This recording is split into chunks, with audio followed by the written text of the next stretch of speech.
And once again, it's on. This is the New York Hardcore Chronicles live. Happy Halloween. Happy Halloweeny. How's everybody doing out there, huh? You like my Halloween costume? Guess who I'm dressed up as on Halloween, huh? What's going on? What's happening, Scott Earth? How's Jersey treating you? Silence equals death. Come on now. Upstate Rick, what's up, buddy? Holding it down up there? Good, good. What else? Lenny, what's up?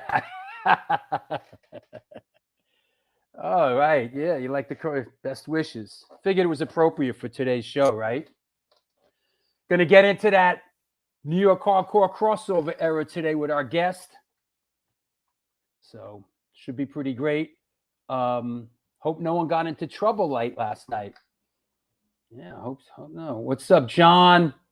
Chris Hoffman, what's up? There you go. Watching from Puerto Rico.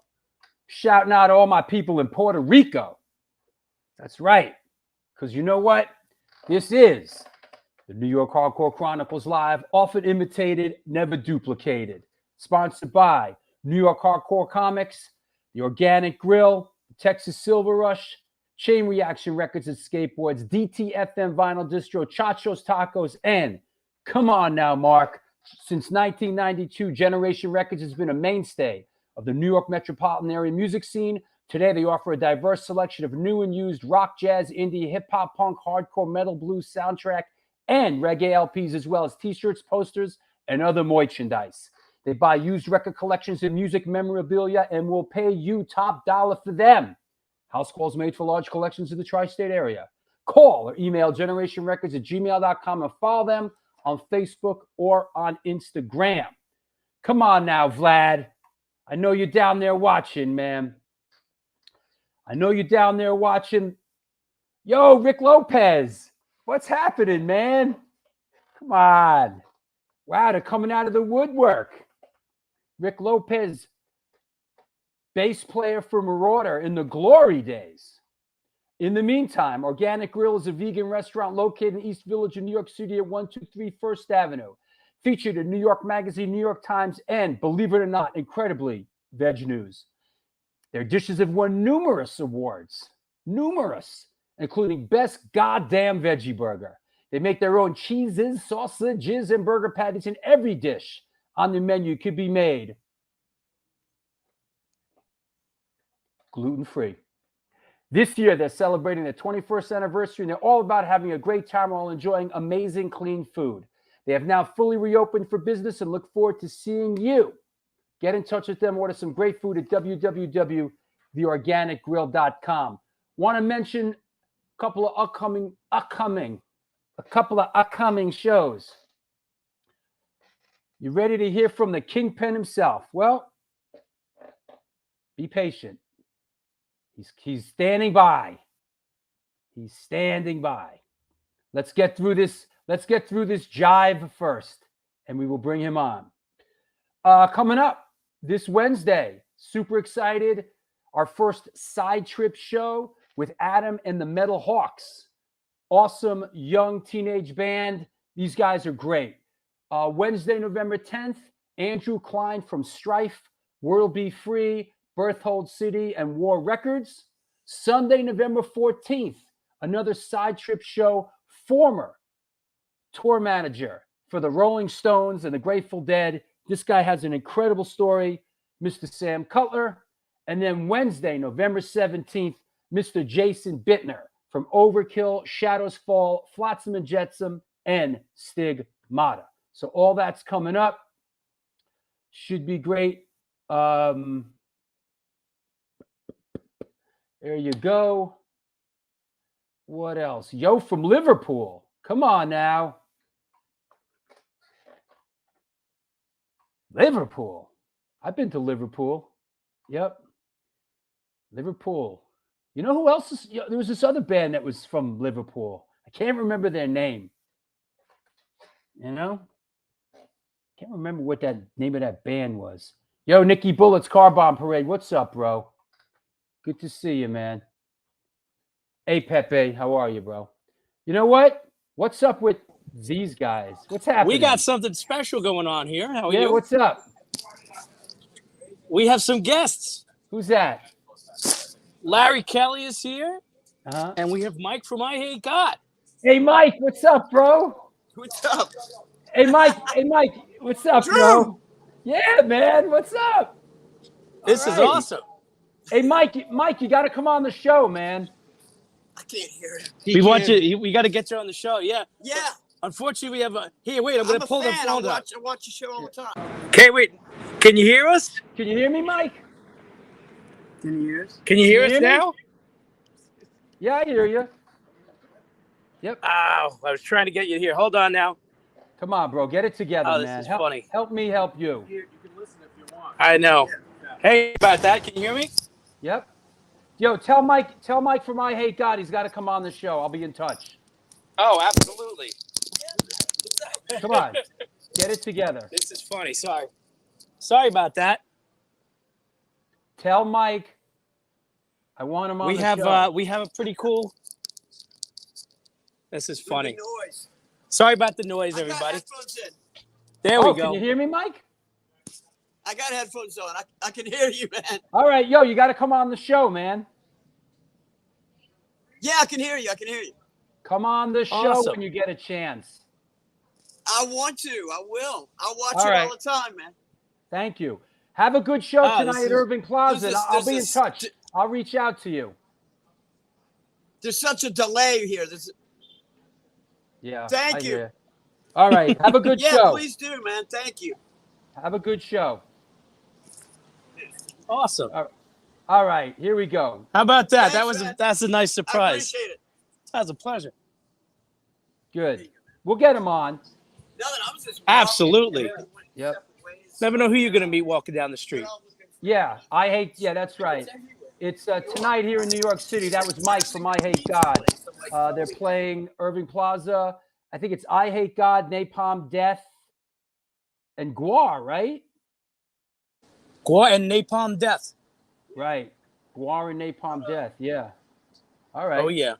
All right, let's do photo of the day. Absolutely. Here we go, ladies and gentlemen. Photo of the day. Boom.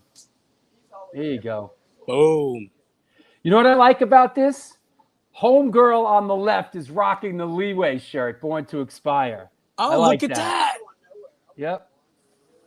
That girl's hard, let me tell you. Yep. She sang every word. Yeah, That's Flora. that's Flora from Mafa. Yeah, she's awesome. Yeah. All right. Anybody wrong answers up. Now, don't let the backdrop fool you for this band. The name of this band is not 1995. You know? Is it Venom? Is it the Bad Brains? Is it the U-Haul Express? Is it Kiss? Is it Living Color? Come on, you guys. You could. Is it Bad Brains? Is it Living Color? Is it? Come on, knuckleheads. Come It's on, you guys Devo. could- Is it? You know? Is it Billy Joel? Is it? Is it Flora, My Little Sis is amazing?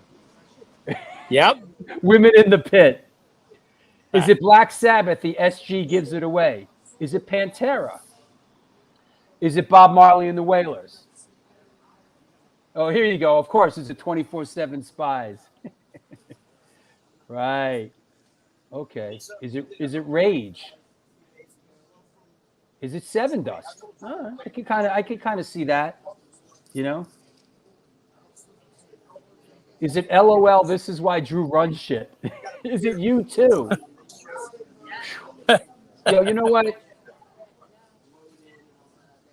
I can't say anything good about you two. I'm sorry. Like Billy Joel, Phil Collins, U2. I didn't realize we added U2 to the list now. You know what? I suffered through a few. Man, don't even get me going, man, on U2, man. Wow. U2 makes me just want to do bad things, man. Oh, man, and Bono was just walking up the street, too. He was going to be my next guest. Yeah. They suck, man. I hate U2, man. Oh, I had that man. shit. Yo, I had friggin' U2 jammed down my throat for half my adult life. God. I got no Yeah. problem with you two. Yo, what? Yo, what phone camera is Steve using? That shit look live as. Oh, What? I'm on the iPhone 13 Pro Max right now. No, is that what you took those pictures with? The one that you're looking at is actually with the iPhone. Yeah, I didn't All bring right. my big camera because that day I was going to the Bad Religion show and I didn't have a photo pass, so I We didn't don't want to need your lug the life big story, camera. bro. Bro, do we need your life story here? We're trying to do photo Hey, of the you day. asked the question. Do we need your friggin' life story? Okay, right answers only, please. Right answers only. Is it Fishbone? Is You it the know, 1865? Kind of close. Come on, right answers only, please. Is it Rebelmatic? Is it there we go, Rebelmatic? Clint Eastwood. Is it Rebelmatic? Is it Rebelmatic? Is it Rebelmatic? All right, what is it? Is it? It's Rebelmatic. Yep. Yo, you know what? I know Hey, what Ray this Hogan. is. I know what this is, and I know Ray Hogan knows what this is because he was standing right next to me when we Yep. watched it. When we watched this, what's the story here? What is it? This is Rebelmatic. This was Tompkins Square Park Friday, actually. It's weird to not say Saturday, but it was a Friday at Tompkins Square Park. Rebelmatic, Inspector 7, Recreational Outrage, Diamond Dogs, Cartel. It was a great day in the park. It was a cold day in the park, you know? And but I have been meaning to see this band for quite some time, and I got to give a shout out to Tim Daly and Rich Zoller, who have been hyping these guys up for ages and taking great pictures of them. And every time I see them, I'm like, why have I not seen these guys yet? And I'm so glad I finally got to see them, and they just killed it. They just killed it. These guys could play their asses off.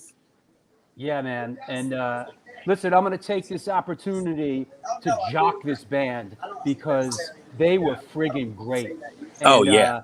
Rebelmatic's got it going on, man. And I'm definitely a fan, and I highly recommend them. They're great. I can't wait to see them again. They definitely got it going on. So Yeah, oh, for sure. Great. That Yeah. bass player was a beast.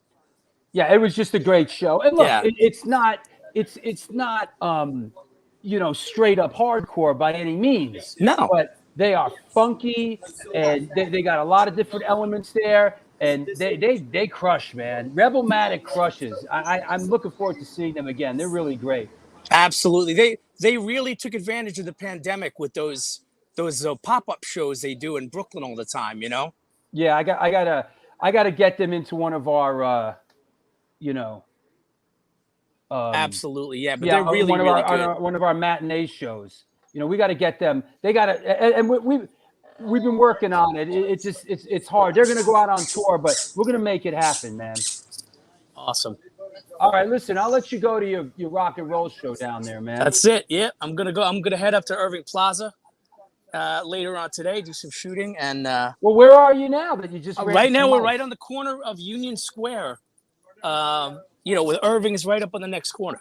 Yeah. All right. So, All right, I'll talk to you later, bro. Well, there you have it. Hardcore Shutterbug Steven Messina down there, man on the street, Irving Plaza. Guar, I Hate God, Napalm Death. We're definitely getting Jimmy from I Hate God on the show. He's a big lover of New York hardcore. So we definitely got to get him on. Also, the you're talking about the Bowery Electric show. There's one coming up a week from today. So hardcore matinees are back on the Bowery 1 week from today, Sunday, November 17th. Excuse me, November 7th. My bad. The New York Hardcore Chronicles proudly presents the Back to the New York Hardcore Roots series with Dog Eat Dog, Kings Never Die, Crazy Eddie, and Dead Crew. It's free. It's all ages. Get your shoes and socks on, kids. It's right around the corner, you know? So that's this a week from today.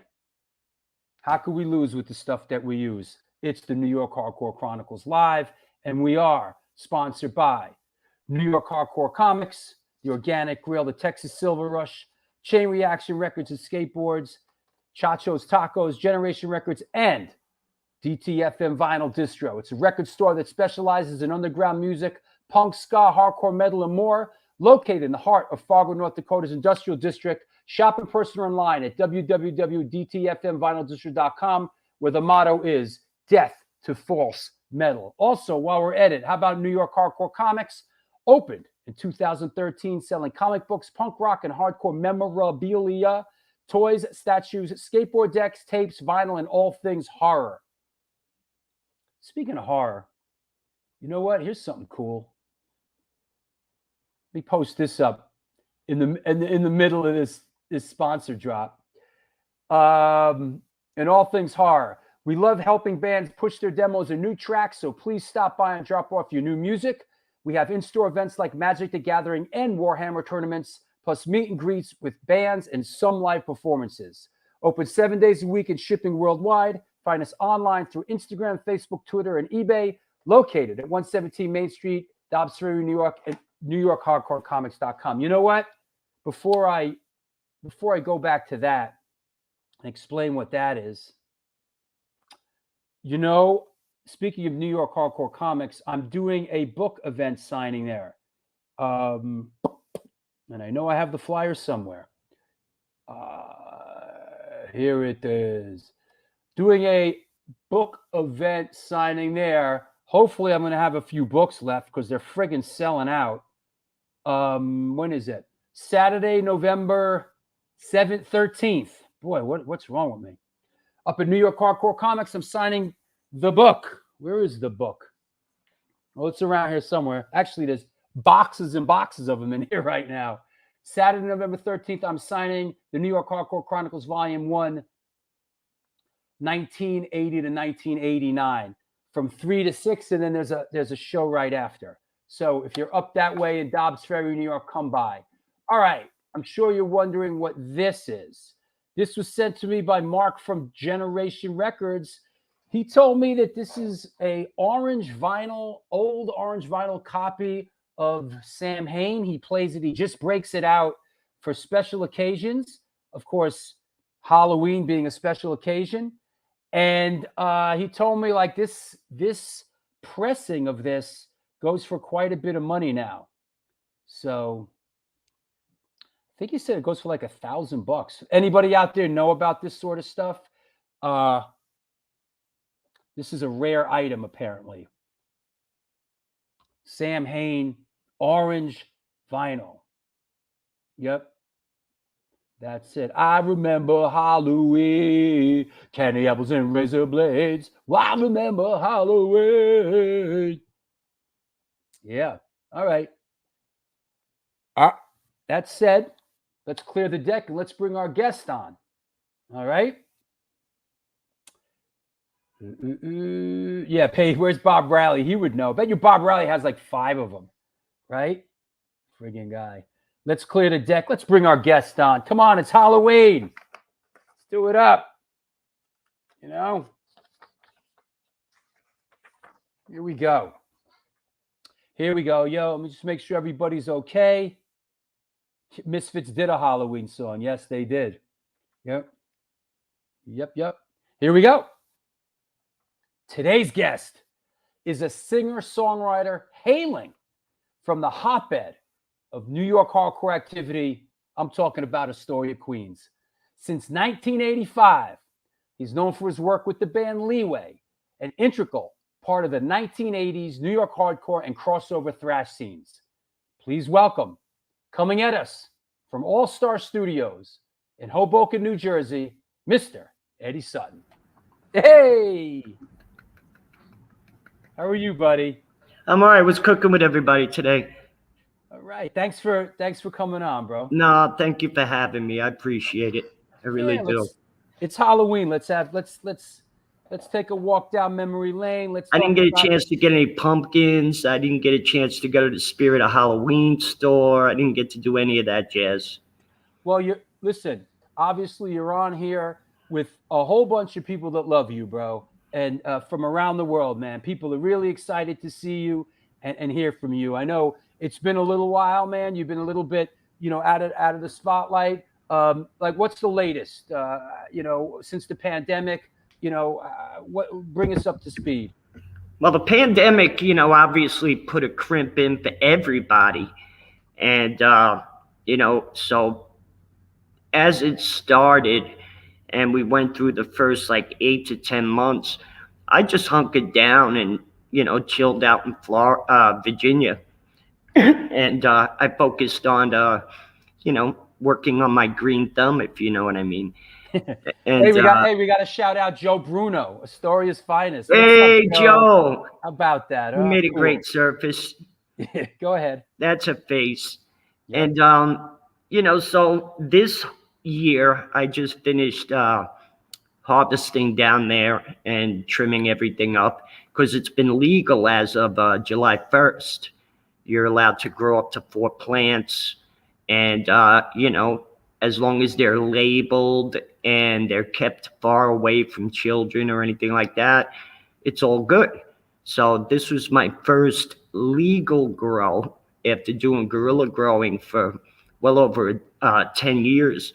And it's probably the best buds I've ever harvested. So it's a nice experience. What's guerrilla growing when you just guerrilla glowing? Guerrilla growing is when you're doing it on the DL. I see. Like a lot of it, I used to grow in the woods off the expressways of Long Island. Right. And I had to stop doing that because more people started pitching tents out there. And it's kind of pointless to try to grow something and then have it clipped by somebody else before it finishes off.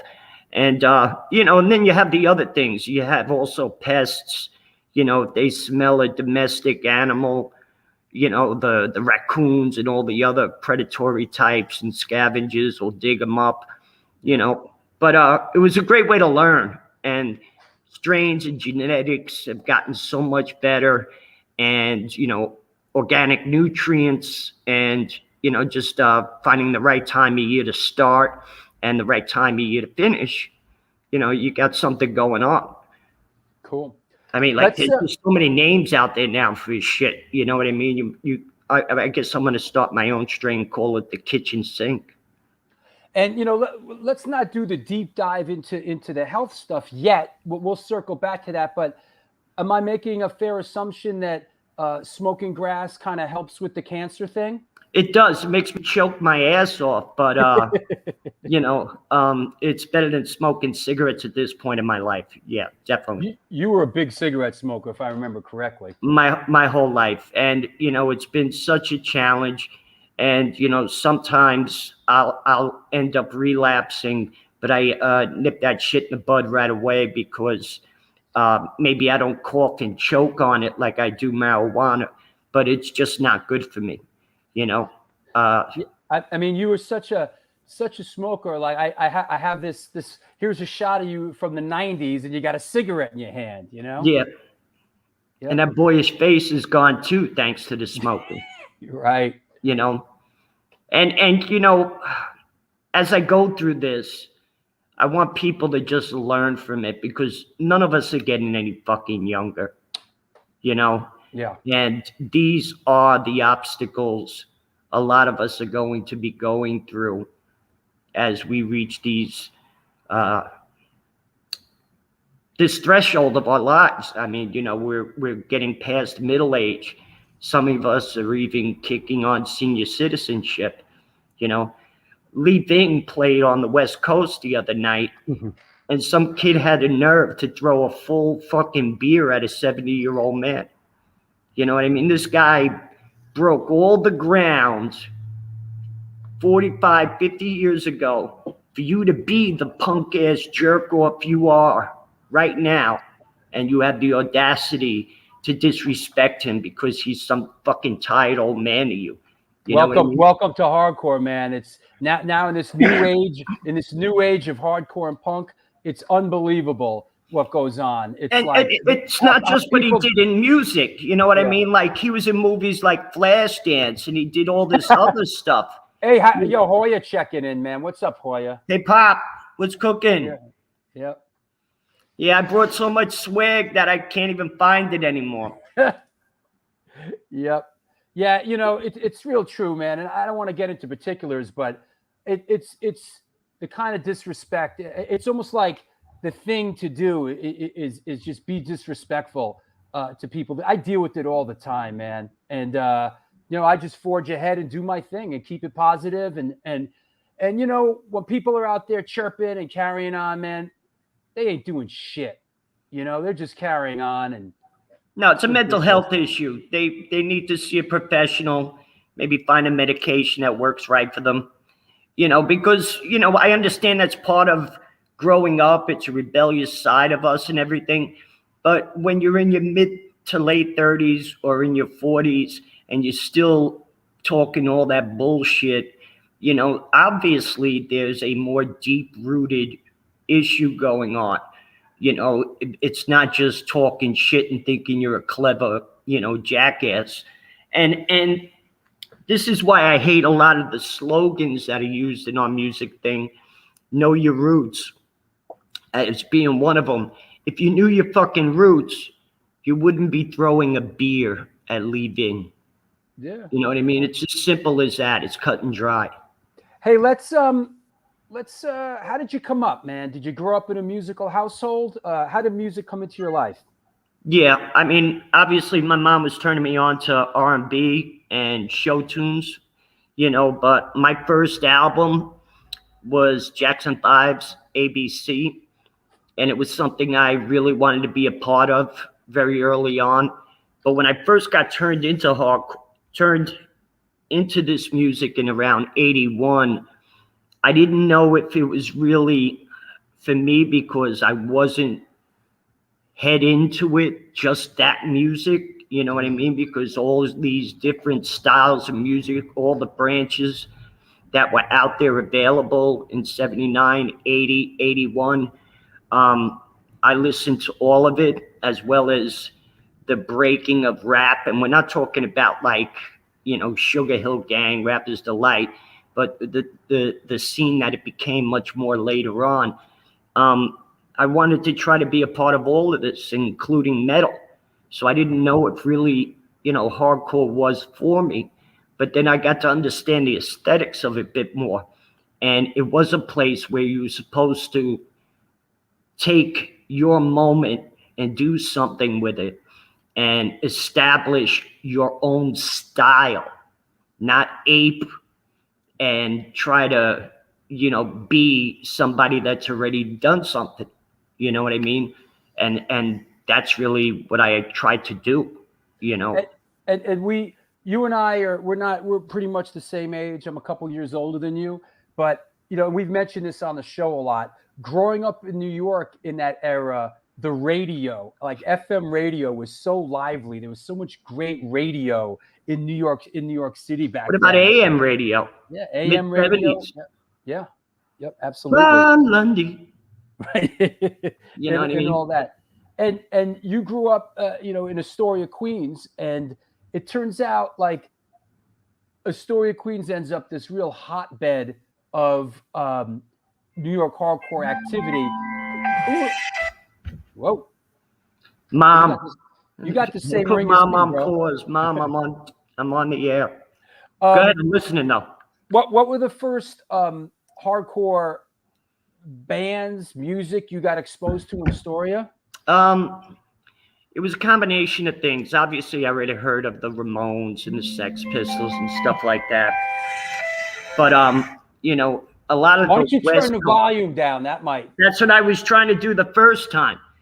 But a lot of the West Coast bands, you know, like Circle Jerks, Dead Kennedys, but at the same time, the Bad Brains sonic sound was unstoppable and just broke through everybody else's walls, if you will. And, I got to turn on to a lot of that. And like most of the early punk hardcore kids, you have to go to school and you have to learn about this one and that one and this scene and that scene, picking up Flipside and Maximum Rock and Roll, listening to the, reading the beef that goes from this scene to that scene and everything else that went on to it. It was definitely, how everything started, and it is a big part of why we have such things today. And, I wish we had more fanzines, but I guess with the internet and social media, we have much more to look at, eye candy and everything else. And, the shit talk is here to stay. We definitely admit that. It's not going anywhere. What Astoria bands did you in contact? What were the early Astoria bands that were on the map? Hey, oh, by the way, excuse me, John Angeli. Hello, Drew. Please tell Eddie I love him. Loud and clear, John. Love you too. Eddie, John Angeli says he loves you, bro. Okay, tell him I love him too. John, Eddie loves you as well. Anyway, Astoria bands, early Astoria bands that we loved. Kraut. They were like one of the first 7-inch bands. They were one of the first bands out of New York to have an album. Yeah. And I got to see a lot of their shows, and they were a lot of my introduction to some of the first New York experiences that I had.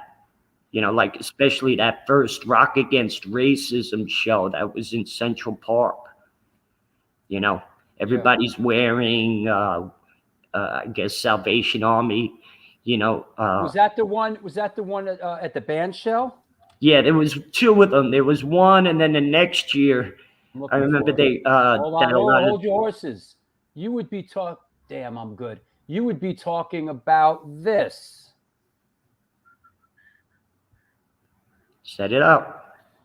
Boom. Set him up. I'll knock him down. You would be talking about this. Rock Against Racism at Central Park, May 6, 1984, Central Park Band Shell, right? I think it was Cause for Alarm. Was it Reagan Youth? Yeah.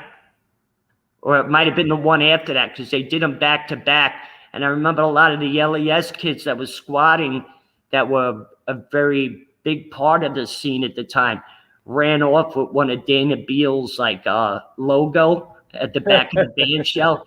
And he's sitting there going, they took my backdrop. And this is a guy who was the big proponent of legalizing marijuana, decades before anybody even got close to, making that dream come true.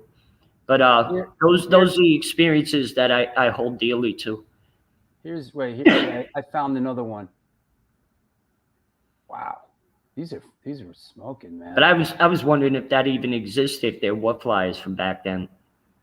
Well, 1980, whatever. Yeah. Here's one with the band names. If this is the one, Reagan Youth, Cause for Alarm, Stetisonic MCs, yep. Marley Marl, Mr. I mean, this Johnny Cologne, bro. Johnny Cologne. But then you had like Petty Boy and all these other cultural bands that were involved with it too. It wasn't just, our thing. We were blessed with a seat at the table, if you will. Yeah, one thing we talked about a lot here is that early on, like in 1984, like these underground cultures were running head to head. You had New York hardcore was basically as big as like hip hop and graffiti, and these things were all sort of underground movements, and they all sort of cross-pollinated, right? Yeah, and rap, as it was called then, was getting more attention on the R&B stations, which was giving them a much bigger audience than we could even wish for. Right. We literally had to build ourselves like one scaffold level at a time in order to get to the top and be able to create the building that we have today. You know what I mean? Yeah. And if documentaries like yours didn't get recognized, we wouldn't really be in the position that we are now, because even though we spent 35 years building this, in order for the rest of the genres and arts and entertainment that is out there, it would not be recognized and respected if we didn't have the foundation that we built this from. Absolutely. Let's talk about how Leeway came together. You know, what was the impetus that brought you guys together, and what was the name? I mean, what was the name of the band before, early on? But what brought you guys together and how? AJ and I would meet once in a while and say what's up when we would go to A7 shows. And, you know, since we saw each other, the guy that originally became the bass player, Jose, and our first drummer, Sasso Matroni, Jose Ochoa. These are Astoria guys, right? Queens guys. Sasso sounds like an Astoria Greek He name was. to me. He definitely was. And he was from AJ's neighborhood. They all went to high school together in Astoria, too. Right. And, you know, we had a chance to do a show. We had literally 3 weeks to prepare. And we didn't have a name. So we just threw the name The Unruled up there and played that show. And at the time, it was Gilligan's Revenge. It wasn't even Token Entry yet. I think that was one of their last shows as Gilligan's Revenge. Would that be this at the Coventry? Yep. The same place that Kiss played their first showcase show. Yeah. Look at this. What a bill. Sacrilege, Major Conflict, Leeway, Gilligan's Revenge, and Murphy's Law. Yeah, Uncle Al made a great flyer of this too, with two caricatures of a prostitute and pimp. Yeah. And the bubble words above them were "There goes the neighborhood." Yeah, for sure. You know, and it was all Uncle Al characters that you've seen on the original Murphy's Law album and everything else. Hysterical as fuck. Astoria Lou says Sasso is Cuban Italian. Ooh, yeah. You know, I sorry, man. I didn't mean to call him Greek, bro. Lou, I was thinking more Hispanic, but, you know, I always get Cubans and Italians mixed up anyway. So did you guys, so it was the original lineup was AJ, you, Sasso, Jose, and your first show, you were the Unruled. Did you, how many shows did you play as the Unruled? Maybe 2. A friend of ours named EJ was helping us come up with a name. There were really 2 words that we could think of at the time, or 2 names at the time. One of them was Juggernaut, go figure. That's a good one. And the other one was Leeway, which I thought was more fitting for this style of music because, you know, under the dictionary, it's a margin of freedom to do the things under your terms, or given enough space to do things on your terms. And I thought that was the perfect word and expression for this style of music, you know, especially as we were going into this crossover phase in the music where musicianship became essential, as well as the power, energy, and sounds that came from metal. Did you guys rehearse a lot early on? Did you guys really nonstop? And I think that's what helped. Yeah. A lot of bands took notice of us right away because they watched our growth each of the first 3 years before we signed with our first record deal, that you couldn't ignore it. I was and I'll always say this, I was always blessed to have the musicians with me in order to do what I got to do as a vocalist, because, you know, we as a whole and as a team and as a unit really got to make a statement and put our own stamp on this thing of ours. I mean, looking back now, I mean, Leeway had such a, I mean, I think, and we'll touch on this. I think that those 2 records have aged really well. They still sound friggin' great. I listened to them both when I was doing my homework. But was there like a conscious, like on the table discussion or between you guys, like, hey, we're putting chocolate and peanut butter together here, like, or was it just sort of like organic and like this is what we do, or was it like, hey, we got hardcore stuff happening and thrash metal happening, and that's what we're about? Was there sort of a discussion as to like this is us? Later on, I thought of it as a Reese's peanut butter cup, but I think at the time, as we were just creating it, a lot of other bands were starting to experiment with it. The only reason we didn't get like as much recognition as anybody else is because we didn't have a release out within the timeline and calendar of history to really give us a respectful place. But those in the know, and that's enough for me. You know what I mean? You guys also had such a loyal, rabid following, man. When you guys would play, like half of Astoria, Queens would show up, you know? And fuck shit up, yeah. And fuck shit up, right. You know, it was a lot of fun, especially like when you're on stage and, you know, you're seeing this like ocean of bodies just like going with the music and just like pulsating like a breathing entity. It was such a rush.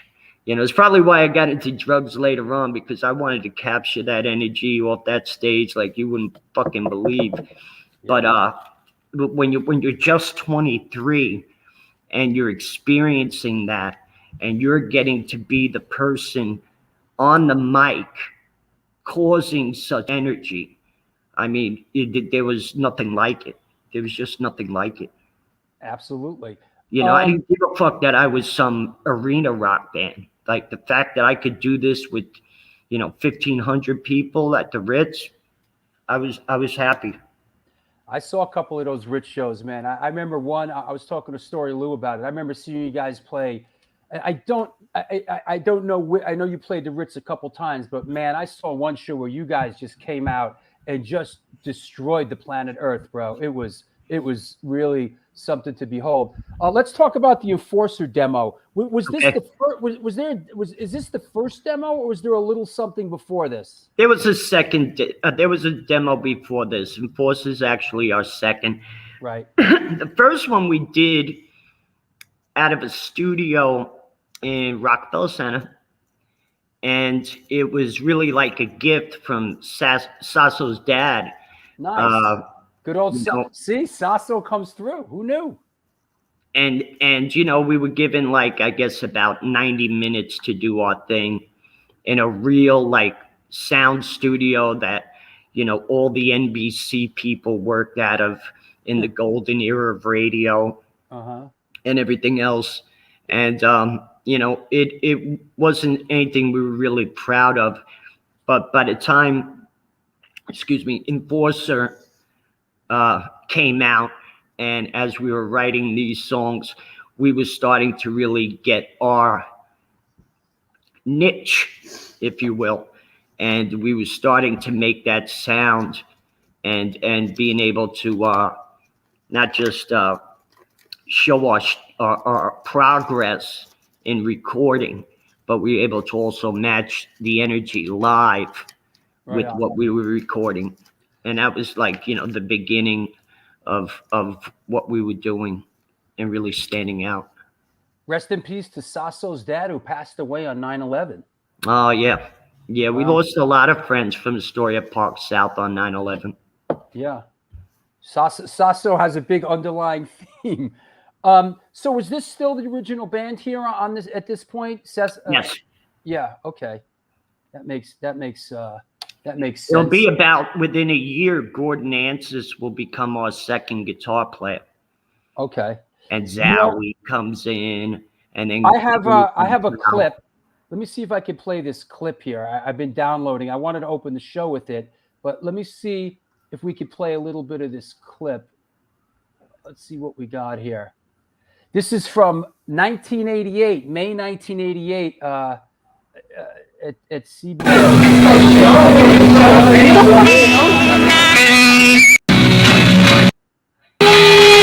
Let's behave ourselves.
what the fuck are you playing? Turn that shit down. Man. Whew. 1988, bro. Fuck. Yeah, that's 35 years ago almost. And that was, I could see that was Zowie playing bass, right?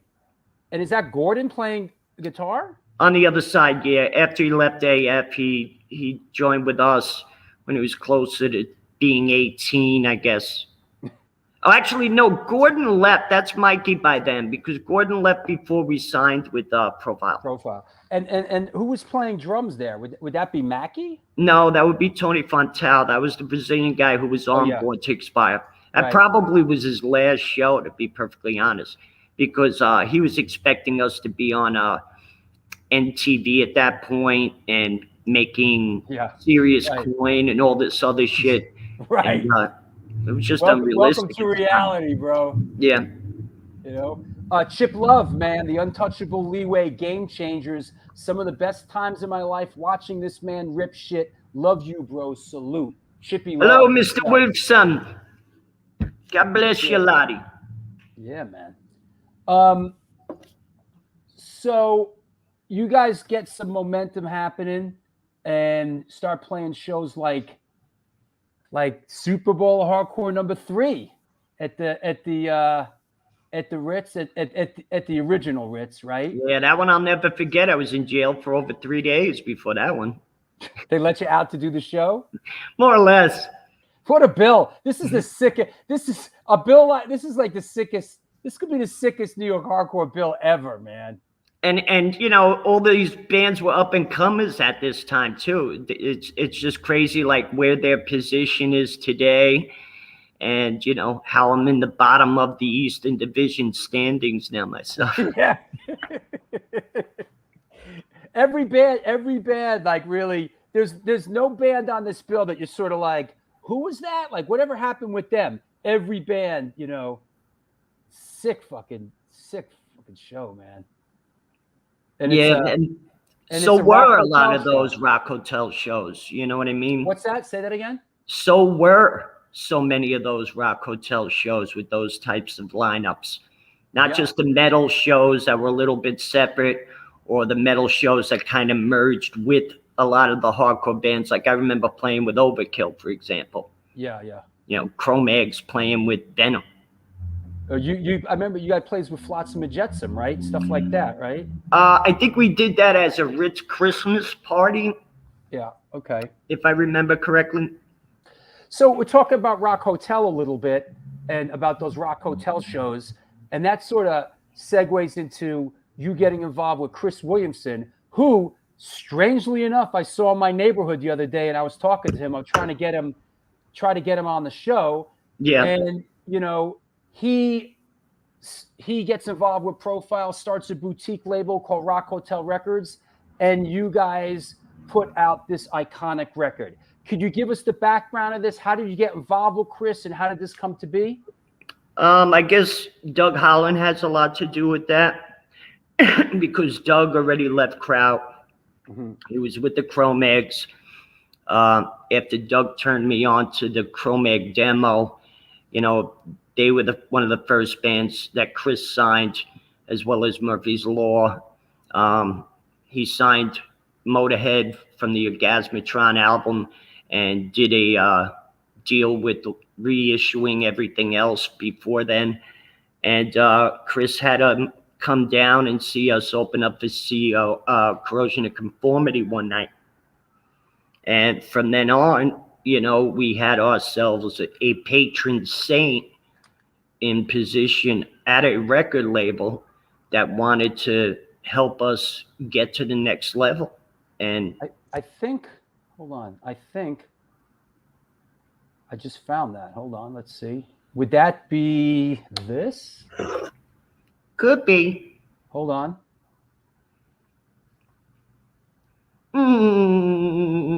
Could be. Would that be this Corrosion and Leeway at CBGB's? Yep. Yeah, how about that? Yeah, but this might have been the the first of the 2 shows that we did because Okay. the Articles of Faith is on that bill. They were the headliners.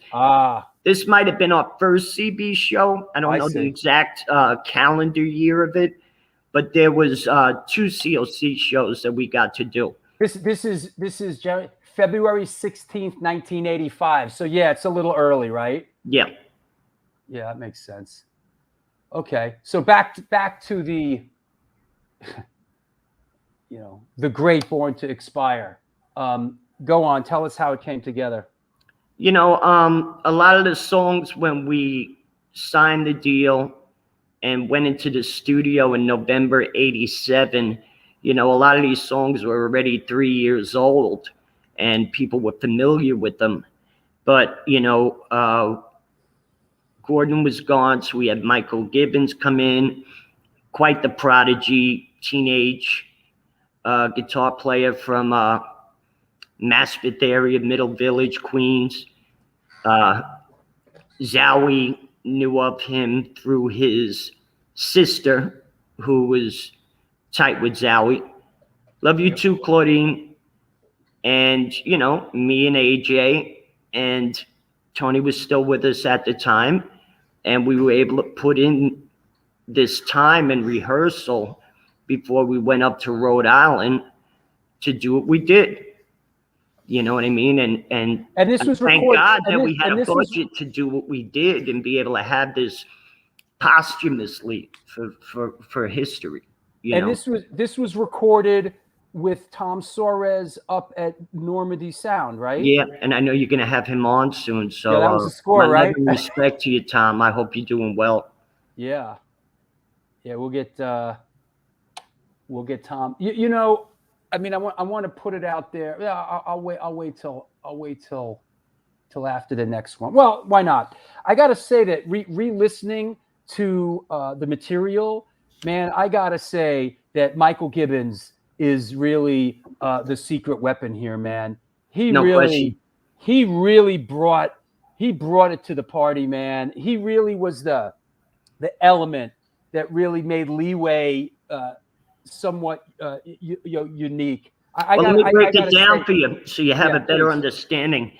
Every neighborhood in Queens had this like idiot savant type of guitar player that took 1 million lessons over their teenage years, could play every rock riff and lead under the sun, but when you ask them to create something original, they couldn't do it. Michael was a step above that, where he could do all the modern stuff, the old stuff, and if you asked him to do a 25-second lead, he'd be able to whip up some of the most phenomenal shit in the world. And again, yes, you're right. It truly was a secret weapon behind the collaborations that me and AJ were forming and writing. Yeah, he was great. Astoria Lou just sent this to me and pointed this out. And I had this, I didn't realize it was this, but he says this shot is from that Corrosion show, actually, that you're talking about. Apparently, AJ. Yeah, I look like somebody stole my lunch. AJ rocking the infamous denim vest over the leather jacket look, right? Yeah, kind of like punk rock Bruce Springsteen next to some Tony Cadena, wannabe from the East Coast and not the West Coast. But yeah, that was Corrosion at CB's.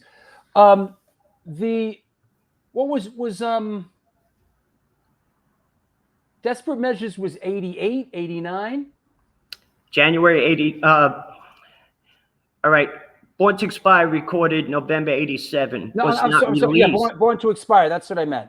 It was not released until January 89. We had to wait for Zowie to sign, agreement to, not, ask for compensation after its release and everything, because he was with Circus of Power by then.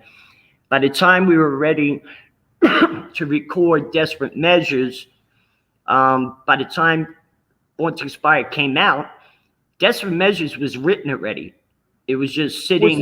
Was this lineup here? Was this lineup in between both those records? Was this an in between lineup? More or less, because Tony's gone, so there's Pokey. Zowie's gone, so there's Eddie Cohen. Yep. And then the trio from the first album, me, AJ, and Mike, are the other ones.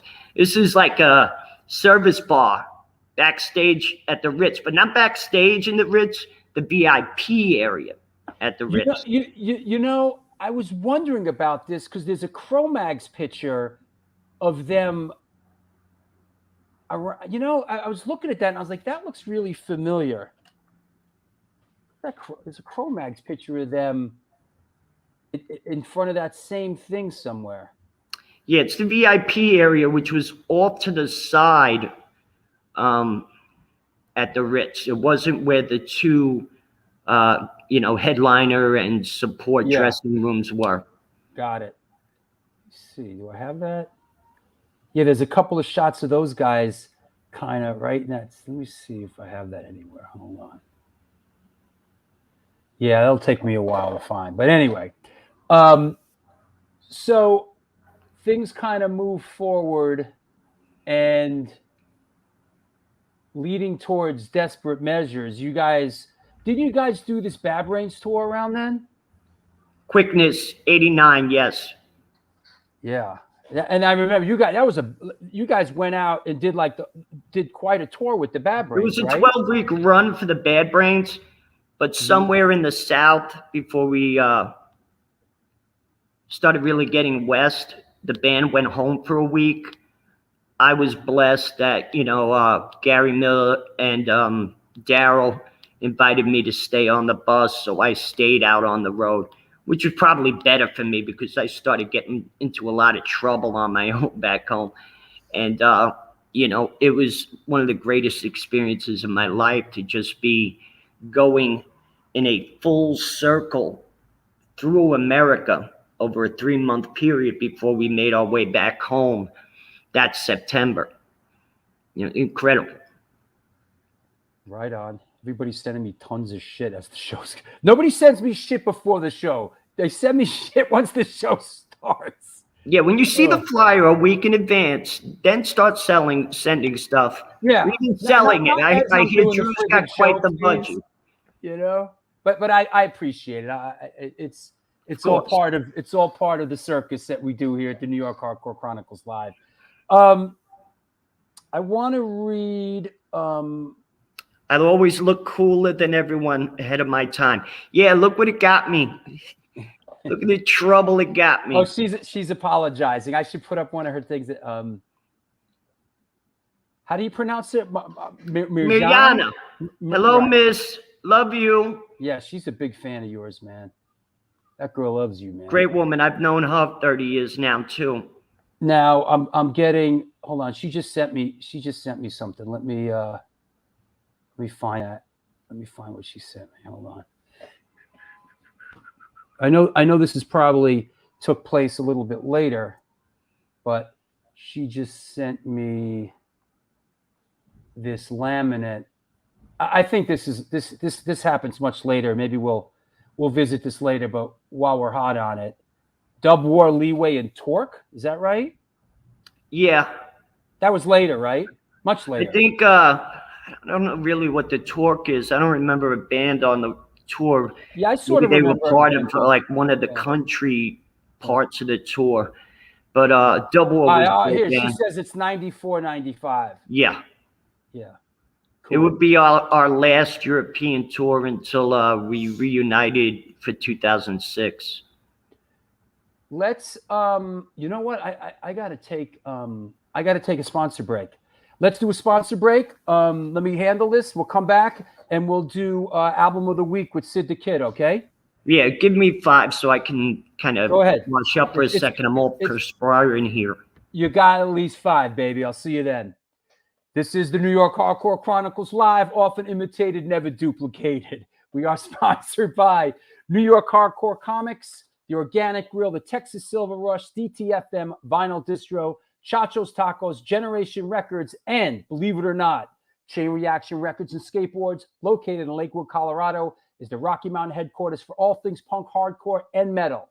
Established in 2014, they have the largest selection of records, CDs, shirts, stickers, patches, and accessories between Chicago and Los Angeles. Goddamn Electric. From the pit to the ditch, they have got your back. Get in touch with them at www.chainreactionrecords.com. Come on now, how about the Texas Silver Rush? It's a jewelry design firm and boutique store located in the birthplace of the Texas country music scene in Fredericksburg, Texas. Goddamn Electric. They specialize in working with musicians in all music genres to design and create unique one-off pieces, as well as to style them for stage, album covers, and social media exposure. Their client list includes Rock and Roll Hall of Famers Greg Rollet, Ringo Starr, and of course, Agnostic Front. During this current, never-ending pandemic, all information on online sales are being taken at their Facebook and Instagram pages, and of course, www.thetexassilverrush.com. Want to mention a couple of things.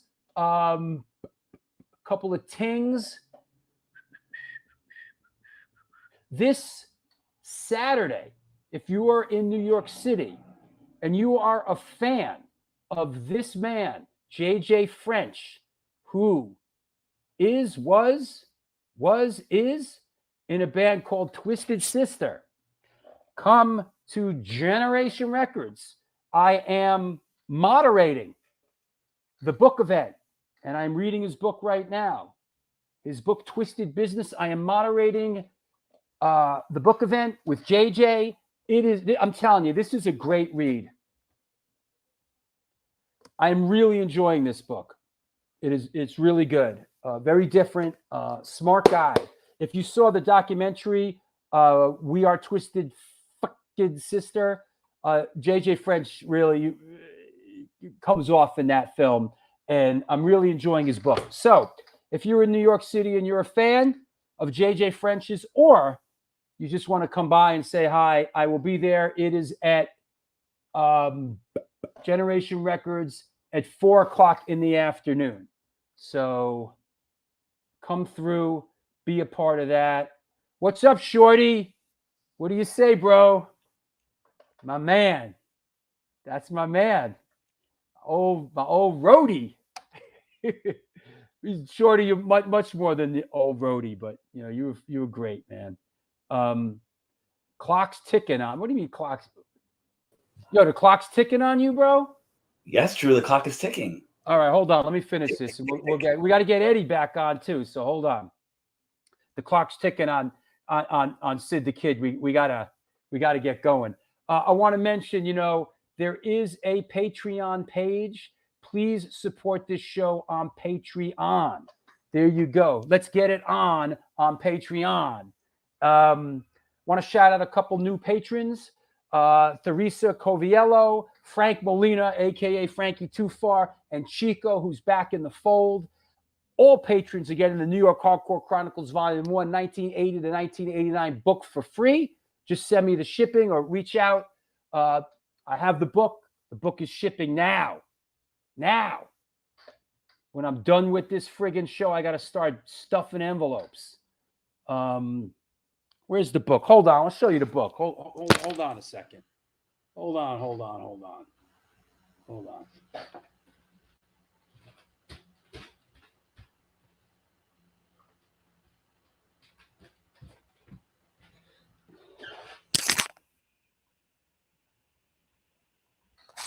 Sorry.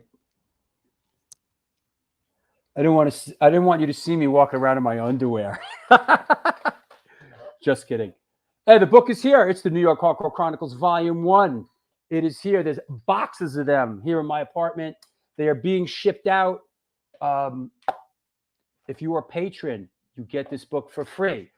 If you are not a patron and you would like to order the book, feel free to order it right here. Boom. www.stonefilmsnyc.com. It's $24.95. So don't be scared. Buy the book. And if you already did, it's coming soon. All right? I'm waiting for Sid. I'm waiting for Eddie to come back, man. You know? What are you doing that's so important, bro? What the fuck are you doing that's so important? You know, Drew, because I texted you. I told you. What is it? I forgot. It's Halloween. You know what It's happens on Halloween? It's Halloween. Yeah. Well, I mean, look, if you really wanted to scare people, Drew, you could have just like not put the your thing while you're walking around in your underwear. That scared the shit out of a lot of people right there. Just saying. I'm not really wearing my Come underwear. on, RS70 knows what's up. Murphy's Law's tonight. Come on now. Well, you got to be at Murphy's Law at 5 o'clock in the afternoon. What are you, friggin' Steven Messina? No, I got to go and set up my gear because I'm DJing the show like I do every year. All right. There you go. Let's get. We got to get Eddie back. So let me. Aging Eddie Sutton. He needs it. Come on, Eddie. Come back so we can. Sid's got to get down to the show. Oh, here he is. Come on. All right. There he is. Sid's got to get to the show. He's You're muted. Unmute. I'm pretty prompt. Are you sure, Eddie? I heard you yelling. That's why I jumped back in. No, I'm Yeah. teasing. Oy vey. What's cooking, Sid? How are you? Hanging in there, Eddie. Hanging in there. Holding up that wall. Let's help Exactly. Sid out because he's got to run down to the Murphy's Law show. Let's do album of the week with Sid the Kid. Here we go, ladies and gentlemen, boys and girls of all ages. Clank your chains and count your change. Boom. Album of the week. There you go. Where is it? All right, Sid. Go ahead. Boom. You're on. Ah. Go ahead, Sid. All right, this is going to be a fast and furious one, guys. I'm just going to cut to the chase here. As obviously you can see here, this is Kraut's first full-length release entitled An Adjustment to Society, which came out in 1982, released by Cabbage Records. And honestly, look, if you're from Queens, you know fucking hardcore itself. This band stands out. Besides Murphy's Law, besides Gilligan's Revenge, besides Leeway, this is that fucking band that automatically, if you know hardcore, especially in New York, this name should come out for you straight out. And even for the fact they played their very first show with The Clash a year prior. Who the fuck could say that? A band that never did a show opens up for The Clash for the first fucking time. You know, that's something that this band has. And also, to give credit, actually, Steve Jones actually plays second guitar on this album as well. You know, this is one of those hardcore punk records, again, that is timeless. Especially, you know, we're going on now almost 40 years this record came out. I mean, what else can I say about it? Listen, I'm a big fan of this record. Eddie, does this resonate with you, this one? Of course it does. You know, and this also shows you where hardcore and punk was in New York at the time, because it was still a very punk rock sounding album where, you know, there were rock and roll standards. And this album probably has a lot to do with the way me and AJ structured our songs and stuff like that. Verse, chorus, bridge, revise, and end. And, you know, great guys that I got to run around with. I look at all of them. I see Dave. I see Doug. I see Donnie Cowan. The guy I miss the most is Johnny Cons, Johnny Feedback. After Gutter Boy, when he played with Ditto and they was signed to a major label, he moved west, and I only have seen him once since then. And he's somebody I truly miss. Yeah, these were all. This was the great Astoria band, man. Early on, these were the first guys out of the gate. They opened for the Clash, but you know, I always felt like Kraut. To me, Kraut was really like it was a punk band. You know, it's like not to say, you know, this is hardcore and this is punk, but you know, coming up as like a real pure hardcore kind of guy. Like Kraut, or you know, I always felt was very punk, and I loved Kraut, you know. But and Johnny was a great drummer, and he could play fast. But you know, Kraut had a great punk. They were a true like New York punk band. They were great. Well, that's what hardcore was very early on, especially until about late '84 into '85, when metal started really becoming part of the sound.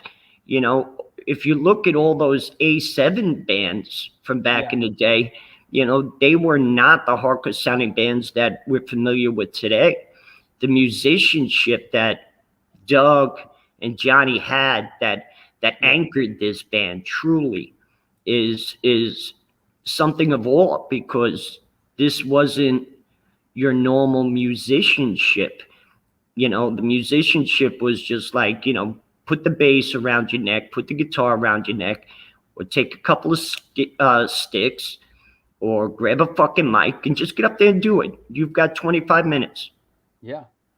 And some people, had to hone their craft over time. Some people had it and were ready to rock and go, like Kraut did when they opened up for the Clash of Bond. And that's it. It's self-exclamatory. Yeah, man. Well done, Sid. You are free to go to the punk rock show now and be a DJ. Okay, bye. Tell Jimmy I said I love you.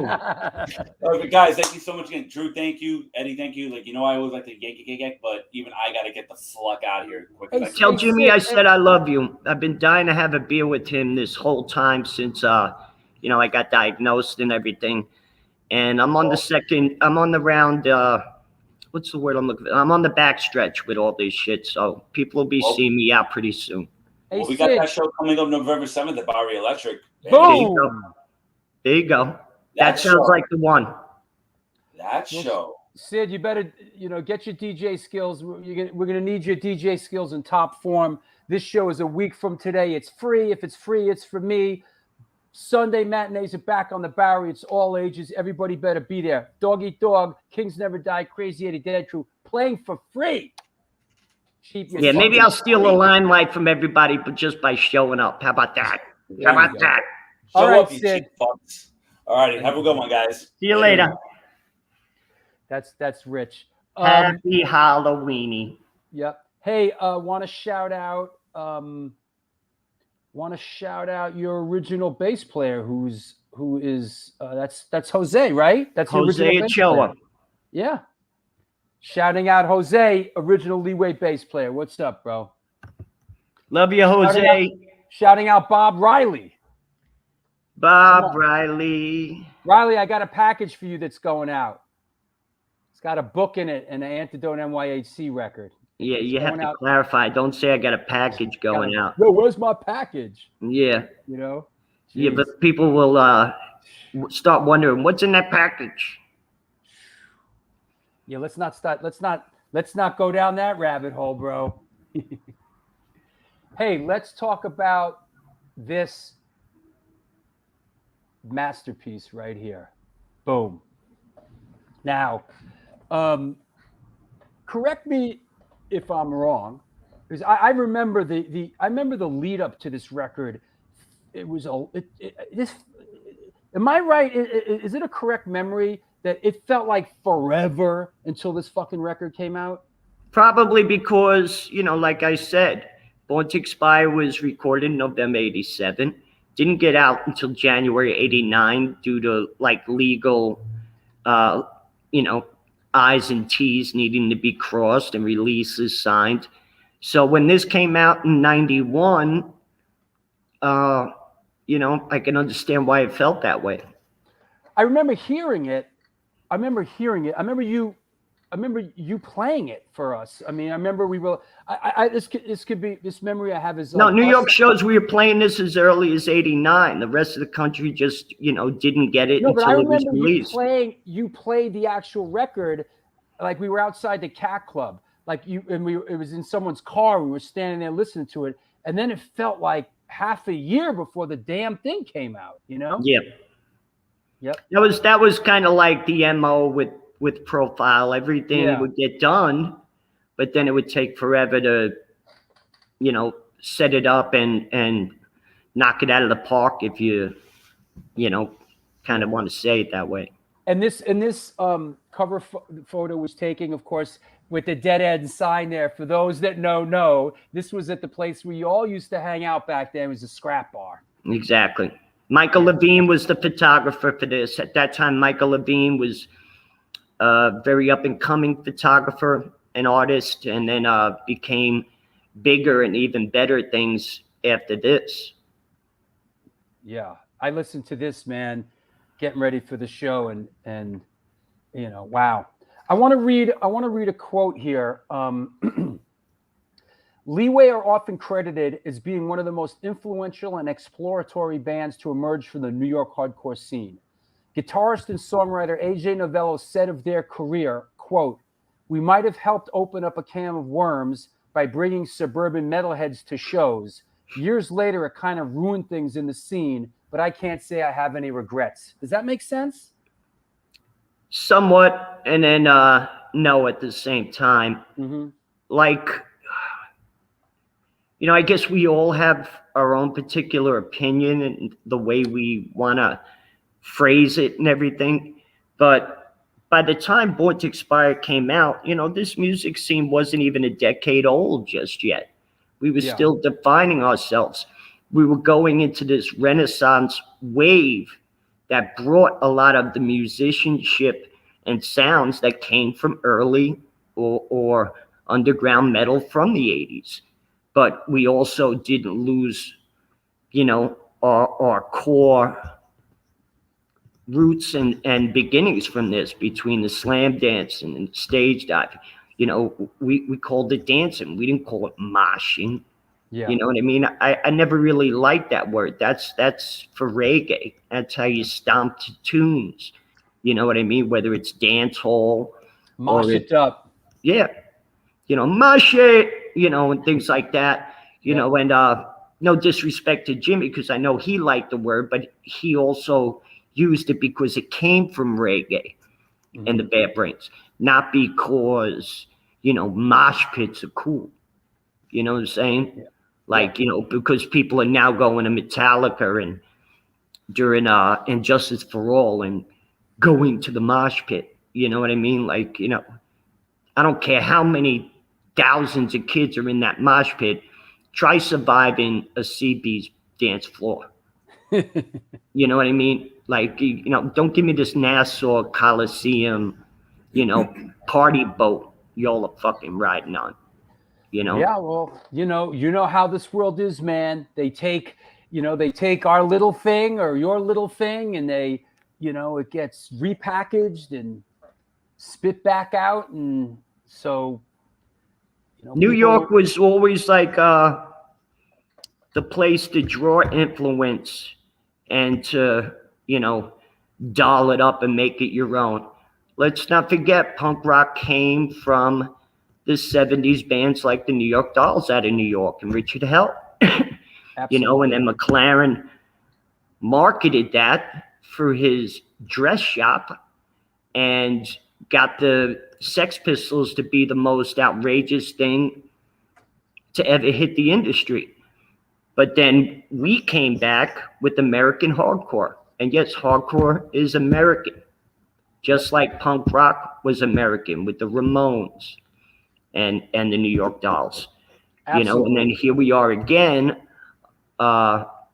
into the 90s where we started getting into this what's called post-hardcore bands. And a lot of those bands were drawn from and used for influence to help other bands get big and get out there themselves. You know what I mean?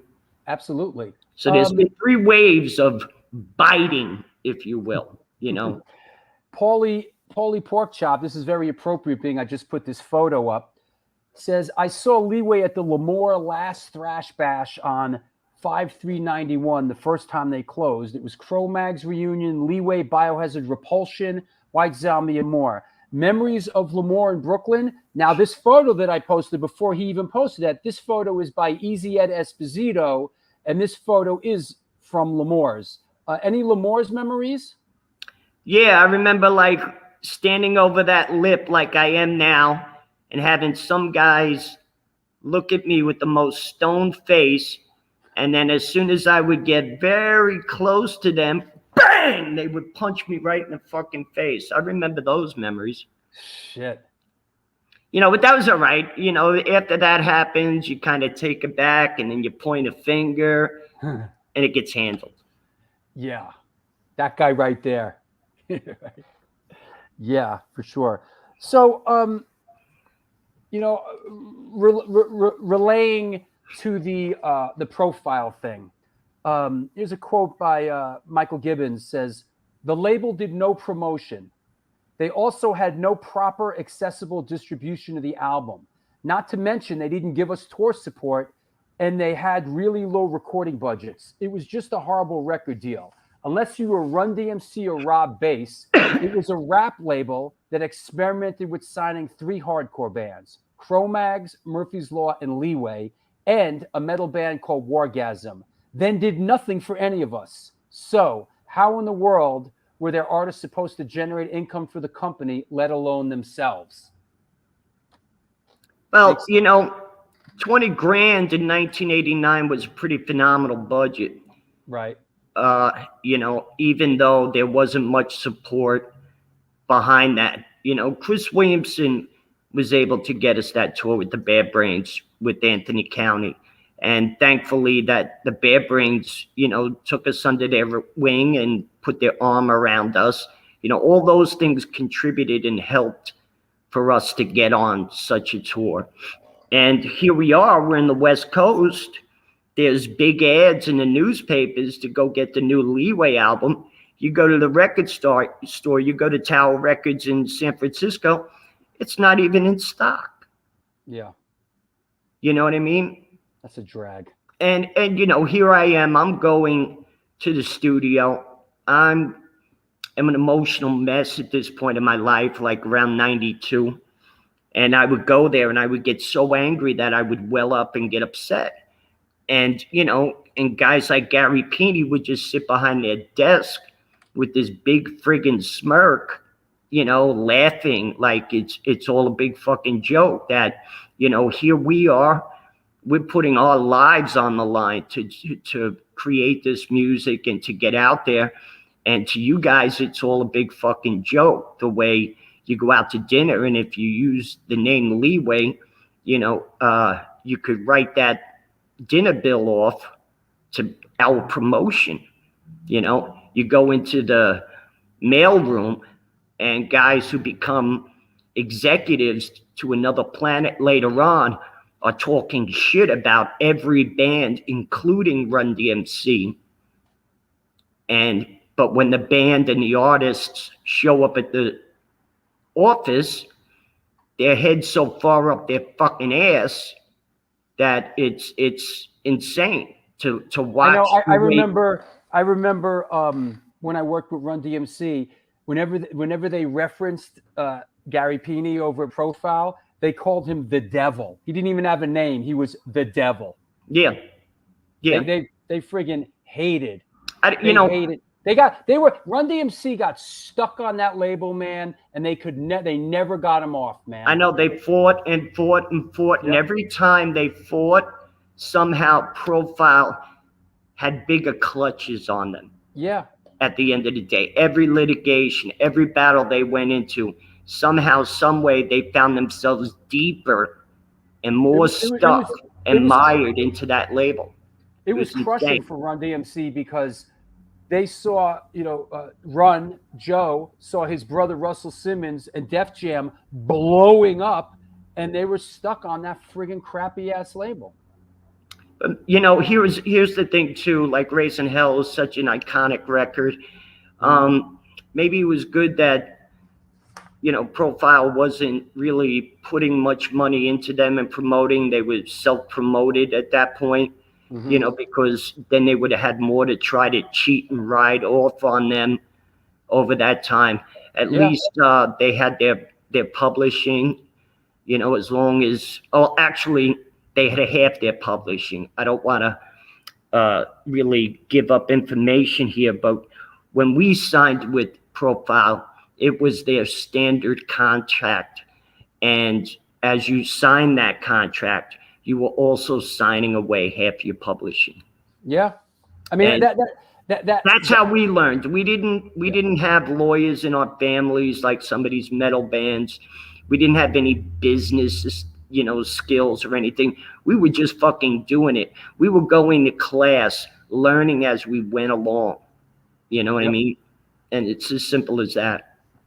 Yeah. And listen, I hate to say it, but that Profile deal with the Devil is not that much different than the original Roadrunner deal or the Century Media deal, or a lot of those early deals you know, a lot of bands signed those deals, and in retrospect, a lot of bands signed those deals, but you know, a lot of bands worked through them eventually and got to the next level. I mean, there was plenty of Roadrunner bands and plenty of, you know, Century Media bands that, you know, went through the cycle and kept going. Hey, let's talk about, I know we're going backwards a little bit here, but I'd be amiss not to mention this legendary New York show. Oh yeah. Now I know this of course, Bad Brains Circle Jerks, Living Color and Leeway at the 1018, which I remember as the Roxy Roller Rink, right? Yeah. Yeah. Any memories of this? I do. Clayton Patterson actually videotaped it for us. It was one show that we did do with Gordon. Excuse me. And, you know, after we did our first couple of songs, we had to go on first. The line was still around the block when we went on. So by the time we were finishing our set, the audience was finally in the door. But, you know, I had a good time. I was throwing condoms out to the audience, you know, just being my typical self. I had a Bears jersey on, you know, what's his name? Mike McMahon, I think was the QB at the time. No, it was McMahon. It was what's his name? McMahon, not Mike McMahon. No, but it was McMahon, something McMahon. Wasn't Vince McMahon. Hold on. Who was the quarterback for the Bears on that team that they won the Super Bowl with? McMahon, not Vince McMahon. Who was that? No, that's Jim McMahon. Jim McMahon. There it is. Jim McMahon. Jim. Yeah. Hey, by the way, Michael Gibbons says, hey, I would have killed for a Roadrunner deal. Their records were in stores at least. Mikey was great, man. He's like, who do we got to fuck to get a better deal than this, man? Who do we have to, you know? And it was so true because we were so done with Profile by then. And you know, I would just go through the office and take everything that wasn't nailed down and just go to the record store and you know, convert it into cash. I mean, I had no care, nor did I have any like morals at that point. It was like, you guys are fucking me and my guys over. You know, this business is like chewed me up and spit me out. And we may have like, you know, another several years left of this to make good with it. You know, set us free. So I did whatever I could to just be banned from the fucking office. And by 92, before we went to Europe for the first time, we were able to get let go. This is a cool one. Leeway at Stony Brook Union Ballroom in Stony Brook in '89. That looks cool. Your Honor, I have no memory of that one. Yeah. Hey, you know what? It's a first. There's lots of things I don't remember from that era. So moving on. Oh, you know what? Talking about desperate measures. The Kingpin video got some MTV play and you know, that got out there, man. That really put you guys on the map in a lot of ways. Is that correct? It did. It definitely did. Like, you know, even though '89, the Bad Brains taking us through America really had a lot to do with just kids showing up at the Bad Brains show, getting to see another New York band that could put on such a strong, powerful live show and, you know, basically kick your teeth in. The Kingpin video was pretty good for that time and place. You know, there's things I would have liked to have edited a little bit better, maybe this, you know, here and there. But, you know, that's hindsight. Normally, whenever you record something or you do a video, you're like, oh, I wish we would have did this. I wish we would have did that. It would have been so much better if we just did this here. You know. Yeah. Tell me about it. Story of my life, right? Exactly. So you have to kind of like just live with it. Yeah. And appreciate what went and what came from it, and call it a day. You know. Yeah. So I can't tell you. I'm so humbled and lucky to be able to have had this been such an integral part of my life, and that I could still be relevant and remembered today and supported the way I have been, it's flooring. It's flooring. Yeah. Well, you If there's anybody who told you 30 years ago that this music was going to be what it is today, they're full of shit. right. Because we were all running by the seat of our pants, just going for it. Just a comment by the great Joe Bruno. The head scumbag up at Profile was Corey Robertson. That's right, Corey at Profile. That's Well, right. he was like the boyish looking one that was in the background. But what's the other one's name? Steve with an S. Help us, Joe, because he was more like the Day and Dave fucking lowlife too. Right. You know, I hope all of them are suffering more than I could have suffered going through my own shit. But I'm winning this, whether people believe it or not. And I have since from the get-go. It's always been treatable. I just hope they're suffering a little bit more than me. I hope there's a little more blood in their stool that I never had. There you go. Any thoughts on this?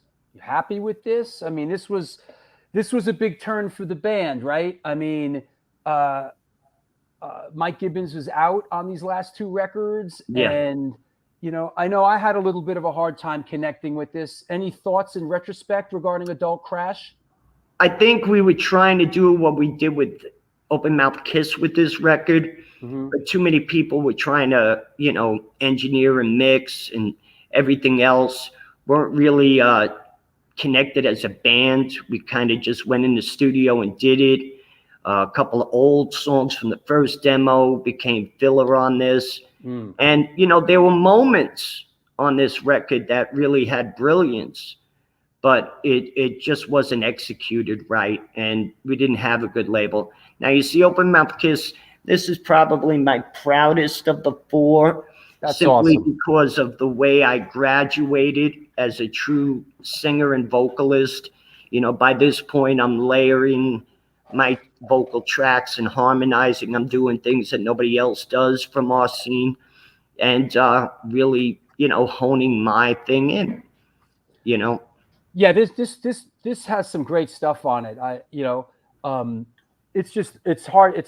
These last two records are just not very accessible. They're not on Spotify. They're hard to listen to. No, Open Mouth Kiss was not really recognized till about 2 years later, and they said, "Oh, you know, we kind of like thought this was bullshit when it came out, but now that we listen over time, you know, we definitely get it." And I guess that's what you do when you're pushing the envelope and you're a little ahead of everybody else in some capacity. And, you know, you're doing things because you're not just doing it to please an audience. You're trying to please yourself as an artist, musician, and vocalist.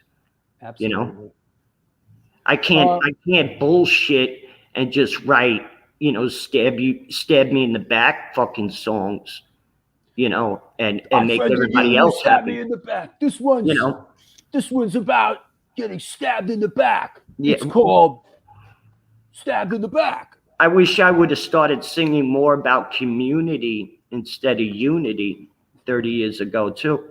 Here you go. The info's coming in hot and heavy. Steve Plotnicki was the other Profile guy. There it is. The Plotnicki. And Gibbons says it's Scott Plotnicki or Steve? No, it's Plotnicki? Steve. It's Steve Plotnicki. There you go. Here you go. Let's Steve plotting and nicking from all of us. plotting and nicking from all of us. That's good. Let's circle back here. We wanted to talk music for a while. Let's talk about your health a little bit and what's happening with you health wise. I know you got a lot of people out there that love you, and I'm just wondering where you're at and where you're headed. Well, you know, again, I've been sick since January. In January, I was going through a lot of pain in my right arm.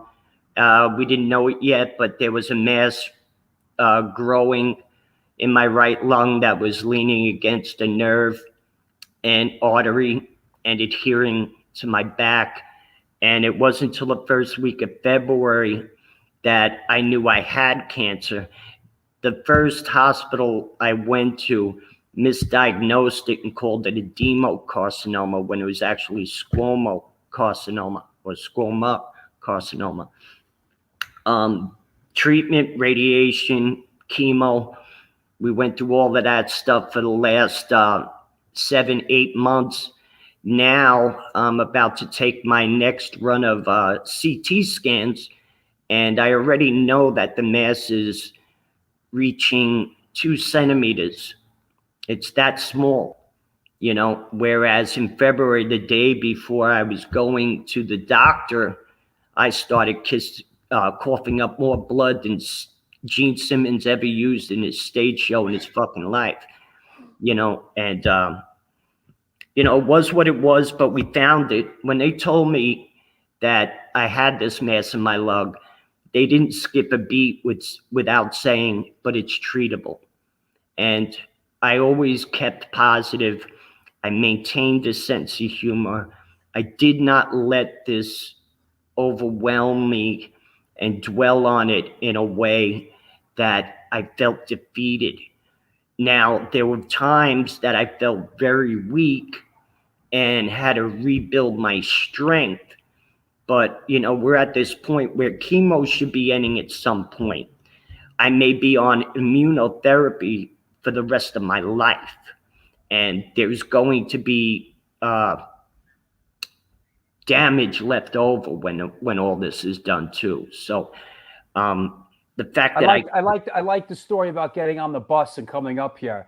That when you take your hat off and you have no eyebrows, that you get the whole row yourself because nobody wants to leave me the fuck alone. That's the best way to do it. Just go like this.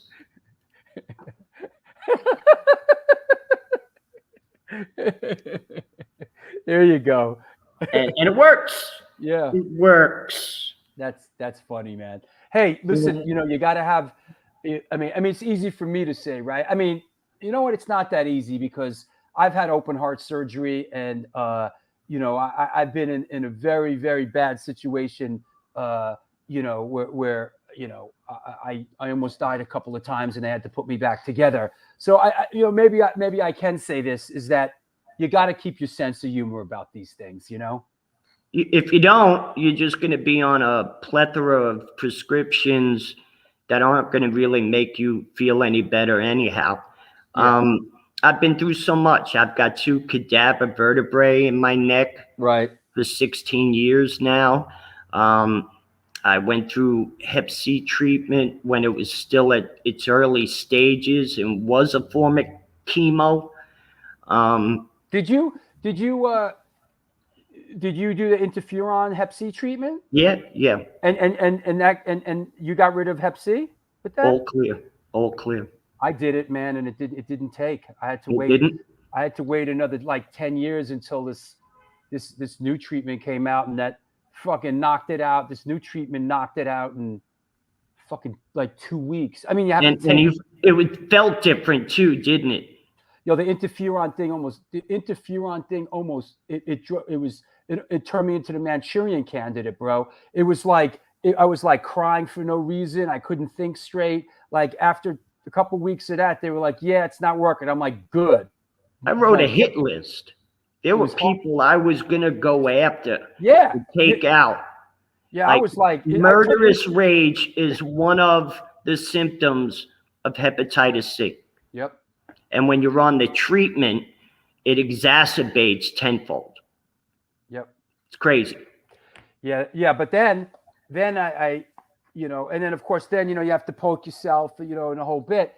And then, you know, a couple of years later, they came up with this new miracle Hep C treatment. And fortunately, my insurance covered it because it's $125,000 treatment. And dude, they knocked it out.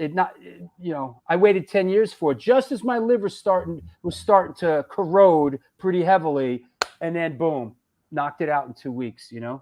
There you go. How does one acquire Hep C? Oh well, a couple of ways. Shoot some drugs. Shoot some drugs as a teenager and share it with your friends. Probably. I know it's the gift that keeps on giving.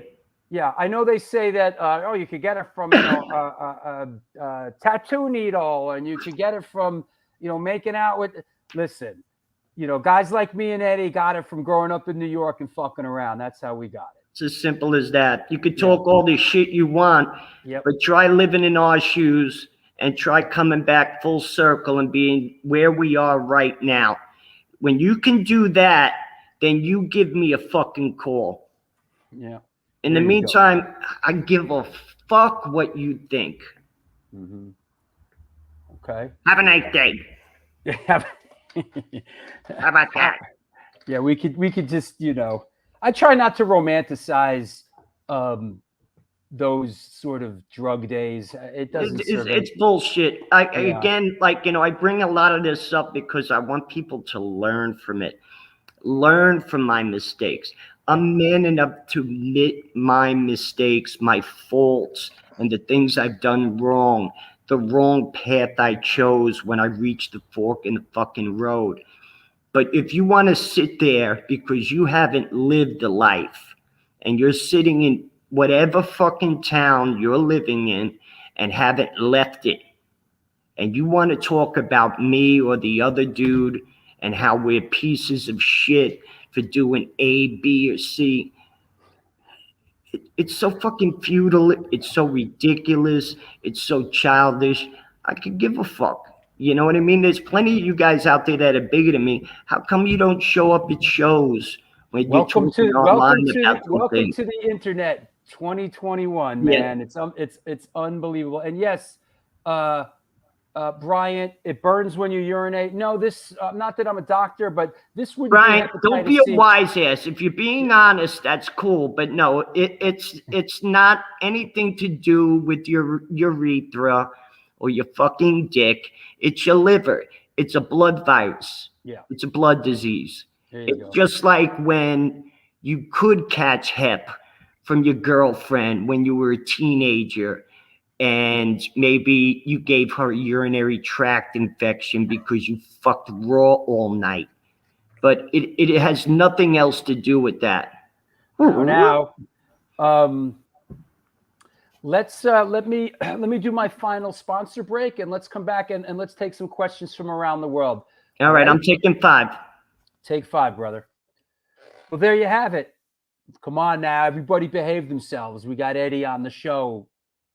Doesn't make these appearances very often, so I'm counting on you to behave yourself. All right. Thank you, Josh. Let's not get silly with this fucking poor bastard. Come on. You know what I'm saying? All right.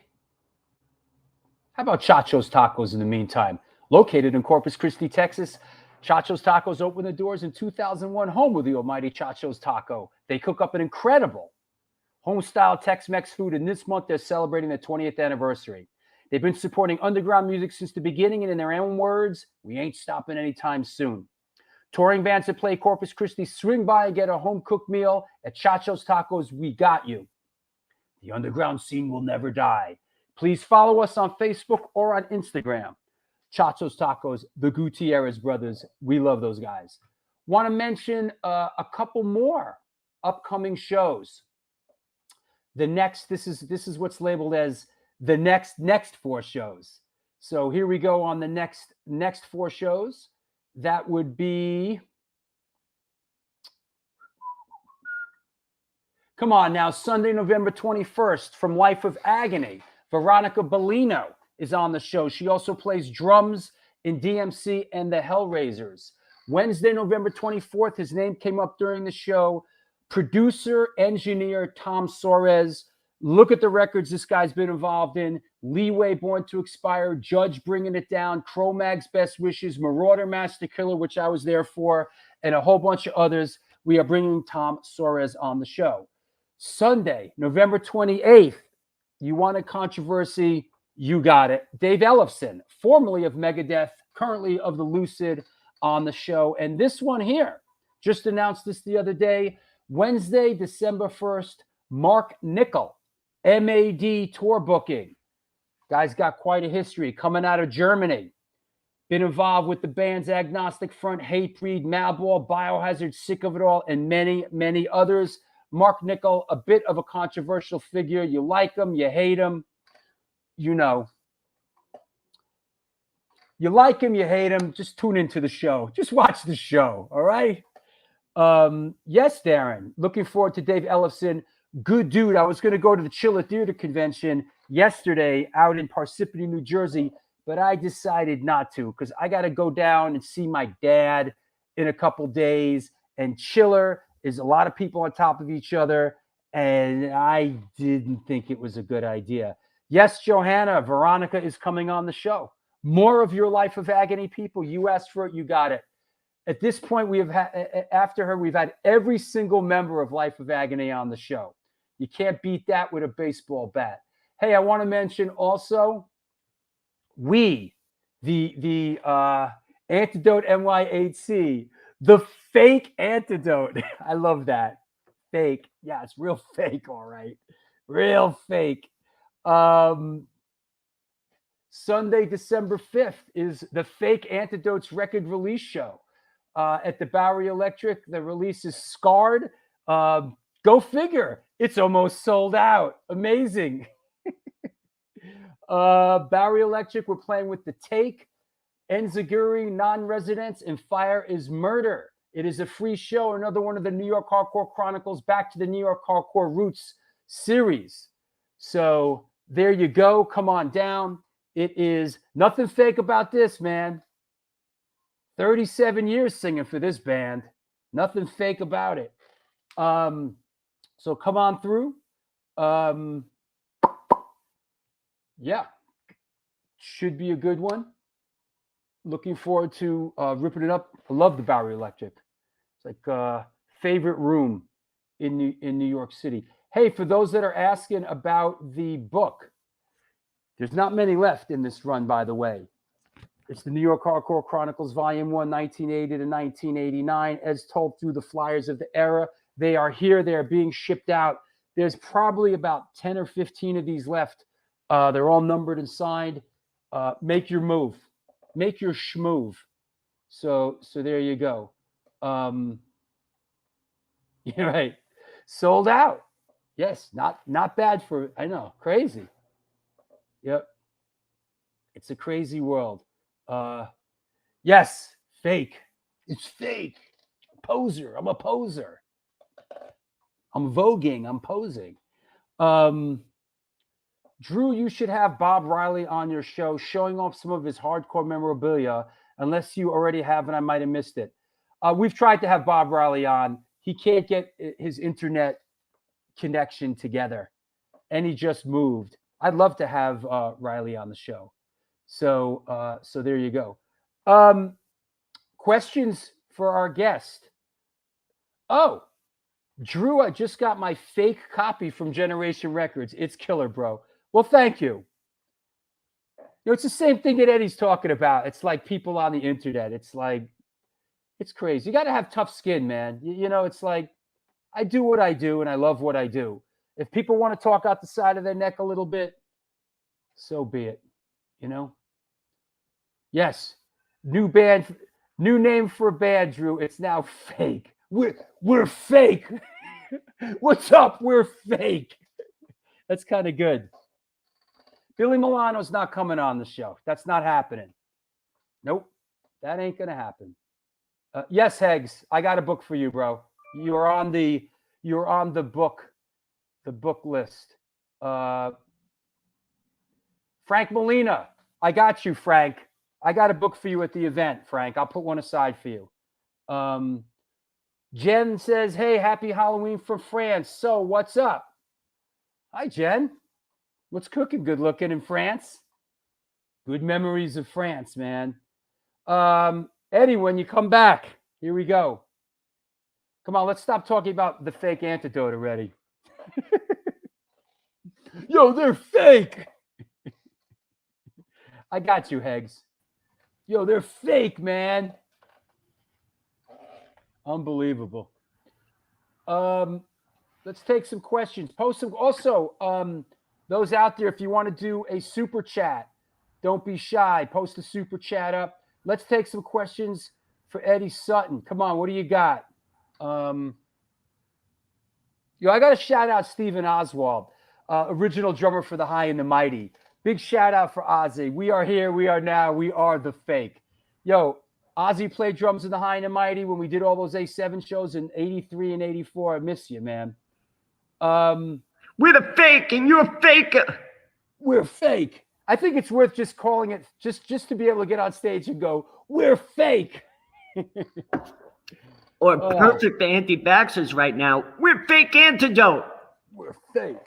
Those guys are fake. Yeah, I'm fake, all right. Unbelievable. Here we go. I'm a hologram. Chris says, planning on returning to performing or just trying to stay alive and happy? A little bit of both. I would like to do it in the spring. There were a couple of dates that I was discussing with Joe Hardcore around the time that I did his podcast. But I just didn't feel ready. I'm not going to rush this, I have a writing career that I want to pursue. There's just other things that are also coming to this point. I enjoy recreating and redesigning the band merch. I want to give a shout out to my boy Martin with Ninth Circle, who has is that who's doing your merch now? He's doing the campaign we're doing right now, and I'm definitely going to be working with him in the future. He's recreated the Desperate Measures and Born to Expire designs for all three: t-shirt, long sleeve. Yeah, and I saw hoodie. those long sleeves are nice, man. Yeah, he did a phenomenal job. He's a young 20s straight edge death metal kid with the purest heart that I've found in many recent years he's not just some opportunist kid, and there's a lot of great guys like Josh Davis who have rallied around me, and a couple of merch companies based in the UK and Europe that have been just so wonderful to me that, I can just focus on staying healthy. It's not a question of getting healthy at this point, because I'm in this backstretch now that, again, the cancer is going to be past me at some point soon. It's just the realities of age that I'm going to have to deal with. Everybody that reaches this turn in their lives is going to have diabetes or obesity or cancer or maybe a blood virus. There's just so many fucking things out there that it eventually catches up to you. I don't care how plant-based your life is. I don't give a fuck how much you exercise. It comes. It comes. End of story. And it's how you handle it. It's how you live with it. It's how you walk with it that matters. Got it. Absolutely. Chucky Brown, resident historian, says, can he speak on his time in Marauder and the 4-song demo recorded in 1998 and possibly changing the name to BQE, Brooklyn Queens Expressway, or Brooklyn Queens Expression? No, I have no comment. Again, it was at a point where I was kind of fed up with the band. There were a lot of things that I wanted to do. And Jorge at the time was almost going to be in either Sepultura or the early stages of what became Il Nino. Shout out to Laz Pena, Dave Shivari, Mark Rizzo, and the young blood that's now on vocals. We went in there. There were these songs for me to fuck with, and that's exactly what I did. Was I just tried different things and ran with it. At this point, I wanted to do different vocal approaches, maybe try to bring something more R&B, or as Isaac likes to say, New York hardcore soul. This was me trying to be more expansive in my journey. And that was recorded at Fastlane Studios, right? Yes, it was. The never-ending Marauder saga, man. Yeah, and Pokey came in and was with us for a minute. And then after Mikey from Candiria was with us. Mike MacGyver from Candiria played bass, yeah. Yeah. And there's footage of you guys played, I think, 2 shows. One of them One of them's on YouTube. I saw it today. Yeah, it's so beautiful. I have my first set of partials out of my mouth for that show. I'm looking more lovely than your boyfriend. And, you know, it's like the one thing you see, it's like you just see my yuck mouth going, you know. But, you know, I have a sense of humor with all this shit. I could give a fuck, you know. Am I in Motley Crue? You know, am I in cold cuts or you know, Seven Dust or whatever, Uptown Dust? Cold cuts. You know, am I in cold cuts? That's another good name. Hey, Rick says, "What's up, Eddie? Good to see you. You played with a lot of guitar players over the year. Who is your favorite?" It's hard to say. I'm not going to sit here and dwell because all of them had different styles. You know, you want to hear some of the two guitar players that I worked with that most people don't know of, Ray Fonseca and Zach Thorne, with the Truth and Rights music that we did close to a decade ago. You know, you could listen to that album, Lies and Slights, on YouTube now. We plan on reissuing it pretty quick, dude.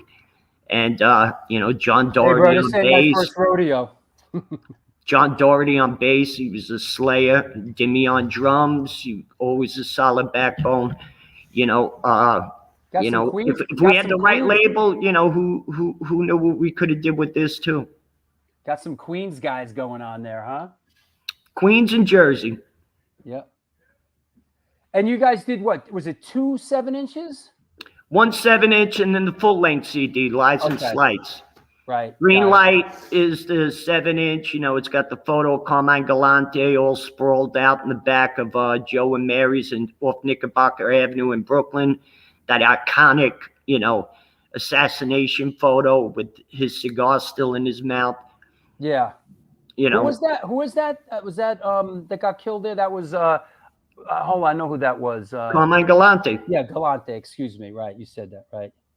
You know, and you know, he was trying to take over the heroin trade, or had been for a very long time.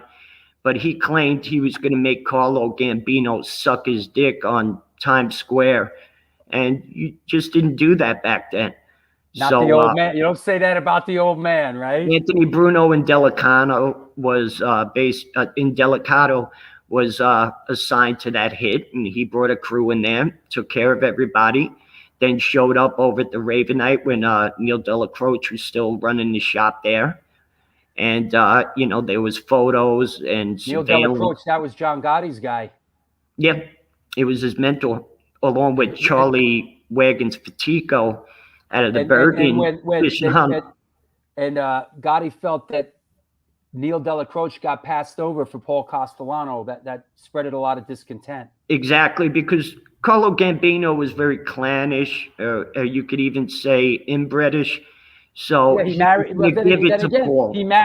I think he married his cousin or something. Yeah, his first cousin. And Castellano married into the family. That's why he became the front runner.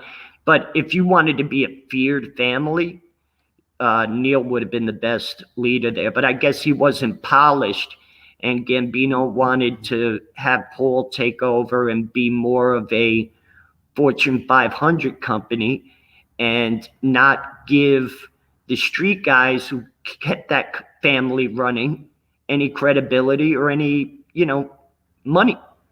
Here's a photo that I skipped. That I love this fucker. What's up, man? Skinhead. Right track in Long Island. I like this skinhead. Yeah. The future chemo years. And I like highlights of this being Joe Bossler. We call him Monk. And Astoria, Queens, you know, staple at any Leeway show for years and years, sitting there. And then it looks like Timmy Chunks on the right, I think. Timmy Chunks, Chuck Val, Johnny Stiff. Yeah. Astoria Park guys. And is that playing bass? That's Jose Ochoa. Jose, right. Got it. Yeah. Yes, Lori Dawn.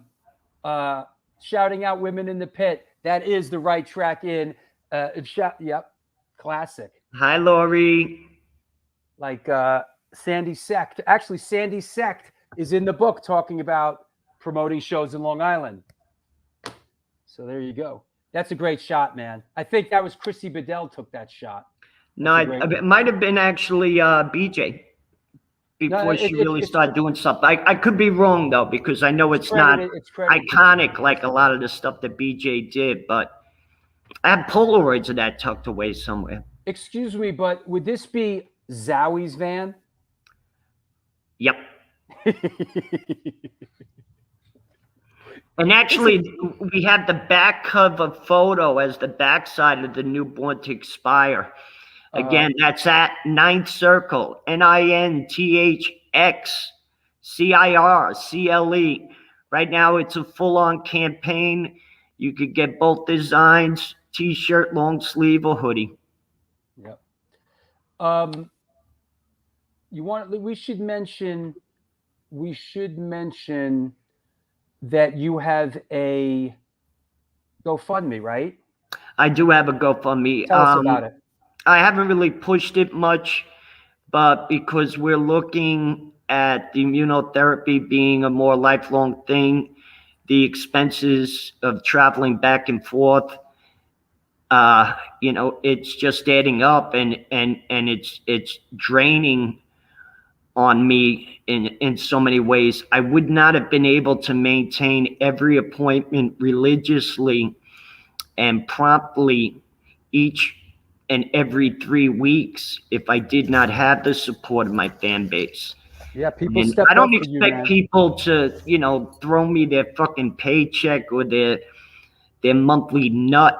But if you want to send me or buy me around, this is the way you could do it, and it could go to something that's helping me survive this thing. I don't like asking. I don't like being hat in hand in a situation like that. But at least I'm not lying about borrowing $10 to go cop a bag of dope. It's actually going to fucking my health. Grateful for that. You want to laugh a second? Go. Bob Riley just made 2 posts, and it made me chuckle to myself. Phil Green, LOL, Normandy. Phil Green was the guy that owned Normandy. And yeah, I think he got the name Green because of the color of his big toes. Oh, God, that was disgusting. That dude was like, you remember the ogre in Time Bandits? And I think Phil Green's claim to fame was he worked with New Kids on the Block and put them on the map. Well, that's what put the studio on the map, was all that stuff that, what was his name? Maurice something? I know Maurice White was Earth, Wind, and Fire. The Svengili behind New Kids on the Block, right? And New Kids. Yeah. New Edition and then New Kids. Oh, New Edition, right. That's why you get them so confused. You think you're saying one, but then you're actually calling out the other. One was black. One was like, let's do the white version of this, right? It was like, is that kind of thing. Cool it now. That was New Edition? Or wasn't they did Candy Girl? Candy Girl. Yeah, they were all Ralph Tresvant leads. He was the falsetto in the band with the wispy mustache. Yeah. Here's a shot taken by our main guy, Stephen Messina from CBGB's. 2006. 2006, yeah. And let me, I think I'd be amiss as to not, let me see, ask, hold on, where did I see this? Ask not what your scene can do for you, but what you can do for your scene. All right, I'm going to let this fly. Is there ever a chance Eddie and AJ could talk things out and do a reunion? It would be amazing. Leeway is the best band in the history of all bands of all genres. Much love and healing, Eddie. Now, this photo, I believe this was the last time you guys played together, right? Pretty much, yeah. Yeah. We went to Europe after this, and then it was pretty much a wrap. AJ and I have at least, through Mike Gibbons, we've signed on to get the rights back to the first 2 records. Probably going to take a few years. But as we were talking about before we went live, Sony owns the rights to this stuff. When AJ worked on a reissue deal with this piece of shit Belgian bootlegger, they put it up on Spotify. Sony found out and was very, very angry with that. So to punish us, they took everything off. So everybody who was trying to go to the gym and listen to their jam, oh, this album was my jam. No, that album was my jam. Well, none of them are jam now because Sony took it all down. And I don't know if they finally came to the realization that we should put it back up and make a few more coins. They took down the first 2 records? Yep. Ugh. And this was a while back. We're talking about because I listened to it the last couple days, like 2018. So, but then after a while, they put it back on. Right. But it's like punishment. Like you just banishing us, and you're not really capitalizing on it. Isn't that why you bought the rights for it, or did you buy the rights just to put it in a vault for all this time? That doesn't seem to make sense either. What song keeps you up at night, makes you say, quote, I wish I never wrote that shit? Oh, I don't know. That's a good one, though. That's kind of funny. I guess 2 Minute Warning, because as much as it was a fun rap song, you know, it's rather dated. It's funny. I feel the same way. Like we did that with Antidote, like on what Viva Los Pendejos. There's like some same kind of era, same kind of like thing. Like it's so embarrassing, man. But you do what you do. Hey, Sly Stallone was in an adult movie before Rocky. You know what I mean? He did whatever he could to bury that. You got to kind of own it. They all can't be gems. They all can't be polished and shiny and attractive. They all can't be kingpins. And, If I had a nickel for every time. Yeah. Chucky Brown asks again, Drew, can you please ask him of any memories when he did a song with Gilligan's Revenge at the A7 Club, Paranoid by Black Sabbath? Of course I remember that. That was the first time I ever got to do anything at A7's other than be a wallflower or somebody dancing at a show. And, I wrote songs with Gilligan's Revenge, one of them being like Skateboard Insanity, and, these were my early attempts at creating in hardcore, so of course I remember them fondly, and I got to do more, that's got to be, you're talking Gilligan's Revenge A7, that's got to be 83, maybe early 84, because A7 closed in 84. Exactly. It was probably 83 around that time, maybe even the end of 82. I can't remember. Here's something else I pulled. I thought it's pretty interesting. I love this from there's a date on it, 5/23/93, and I guess it's a picture of the performance times at the Limelight. Yep. And it's Leeway headlining with Mucky Pup and Shine in Time Station. Do you remember Shine in Time Station? That was Todd Youth. Yes. And it was the singer Eric who played drums in Hell's Kitchen with George Musa. So I miss Todd. We almost were going to do a side project, ironically called Powerhouse, and then you had the Powerhouse West Coast band from the Bay Area, and it was one of those many projects that I would talk to somebody about possibly doing, but they never turned into fruition.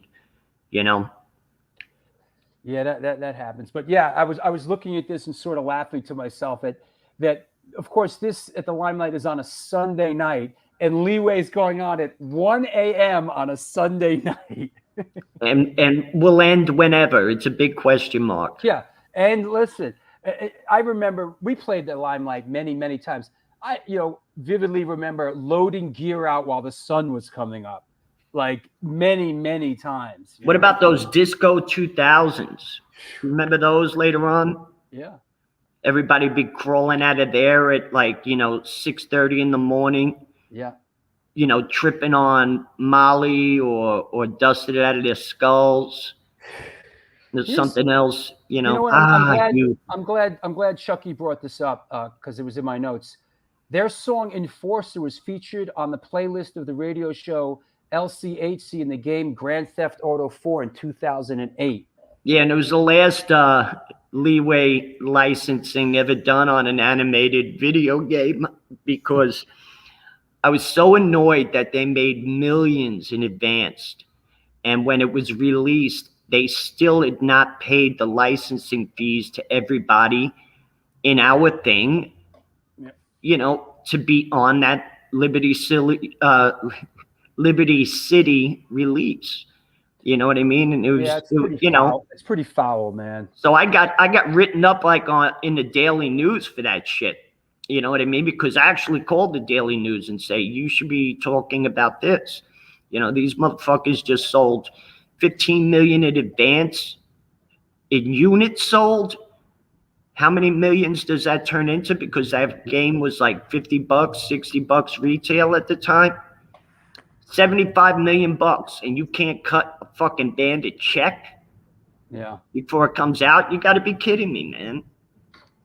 That's how it goes, not to man. step on Jimmy's thing because he was a big part of that, but you know, so many of those bands just did not get settled in a very convenient and respectful time, even though we was such a big part of that, you know, period of that series. Gary Owen Sard says, big thanks to Eddie for his amazing support for my wife when she was fighting cancer. Solid as they come. New York Hardcore Smash Cancer Benefit. Right on. You got it, Gary. Here we are, full circle. It's just how it is, man. You know, my mom beat pancreatic cancer. There's a, 5% chance of success, and she did it. And that was another thing that kept me strong for this. It's the hugest. It's one of the biggest, and that's always kept on my mind as I've went through this, that my mom could do it. I had faith in myself, and here we are, you know. Absolutely. I think we're good, man. I think that was pretty great, and you better be. Yeah, it was great. We had it. It was good. You feel good about it? I am. I'm very happy. That's good, man. Anybody you want to thank? Anybody you want to shout out? It is Sunday shout out day. Anybody you want to reach out to? Sean Murphy, Laz Pina, Gordon Ansis, again, Martin from Ninth Circle, family, friends, you know who you are, because we are talking, we are, keeping in touch and everything else. And everybody who's supported me through all of this. I love you all and I respect you all. And we're not done, man. We're not fucking done. We're just old. Good. Vienna says, all the best from Vienna, Eddie. Thank you for your music over all the years. Wish you health, bro. Thank you, stylized folks. Yep. And Daisha says, I love you, my brother. And Daisha, my girl. Get well, Eddie. Thank you, Ed. Yep. And Ray Hogan, man. Thank you both. Not a greater way to spend the afternoon. All the best from Norway. So, well, again, thanks for having me. Thanks for everybody who showed up to listen today. Mm-hmm. I can't wait to hear the response from all this. And how about that? Fake. They're fake. Yeah, let's talk out of our neck a little more. I'm fake. Ah! Right. My tits are fake. We love you, Eddie. Big ups. Yeah, for sure. Big up, Chris. It was a great show. Have a good, I just want to say, anybody out there, there's the GoFundMe. Eddie Leeway fights cancer. If you want to reach out to him, the IG is Eddie_Leeway. Yes, it was a great show. PMA Eddie. Stay up, Eddie. People love you, man. Have a good weekend, bro, and I'll talk to you soon. Sounds good. All of y'all. All right. Gang, gang. Well, there you have it. Another one in the books. Eddie Sutton from Leeway. Great show on Halloween. We can do it. Yes, Scott. Awesome show. Quick recovery to Eddie. Thank you for the amazing music over the years. Yeah, man. Hey, Tim. What's up? Yes, absolutely. I want to remind everybody that this Wednesday is I'm excited about this show, something a little bit different.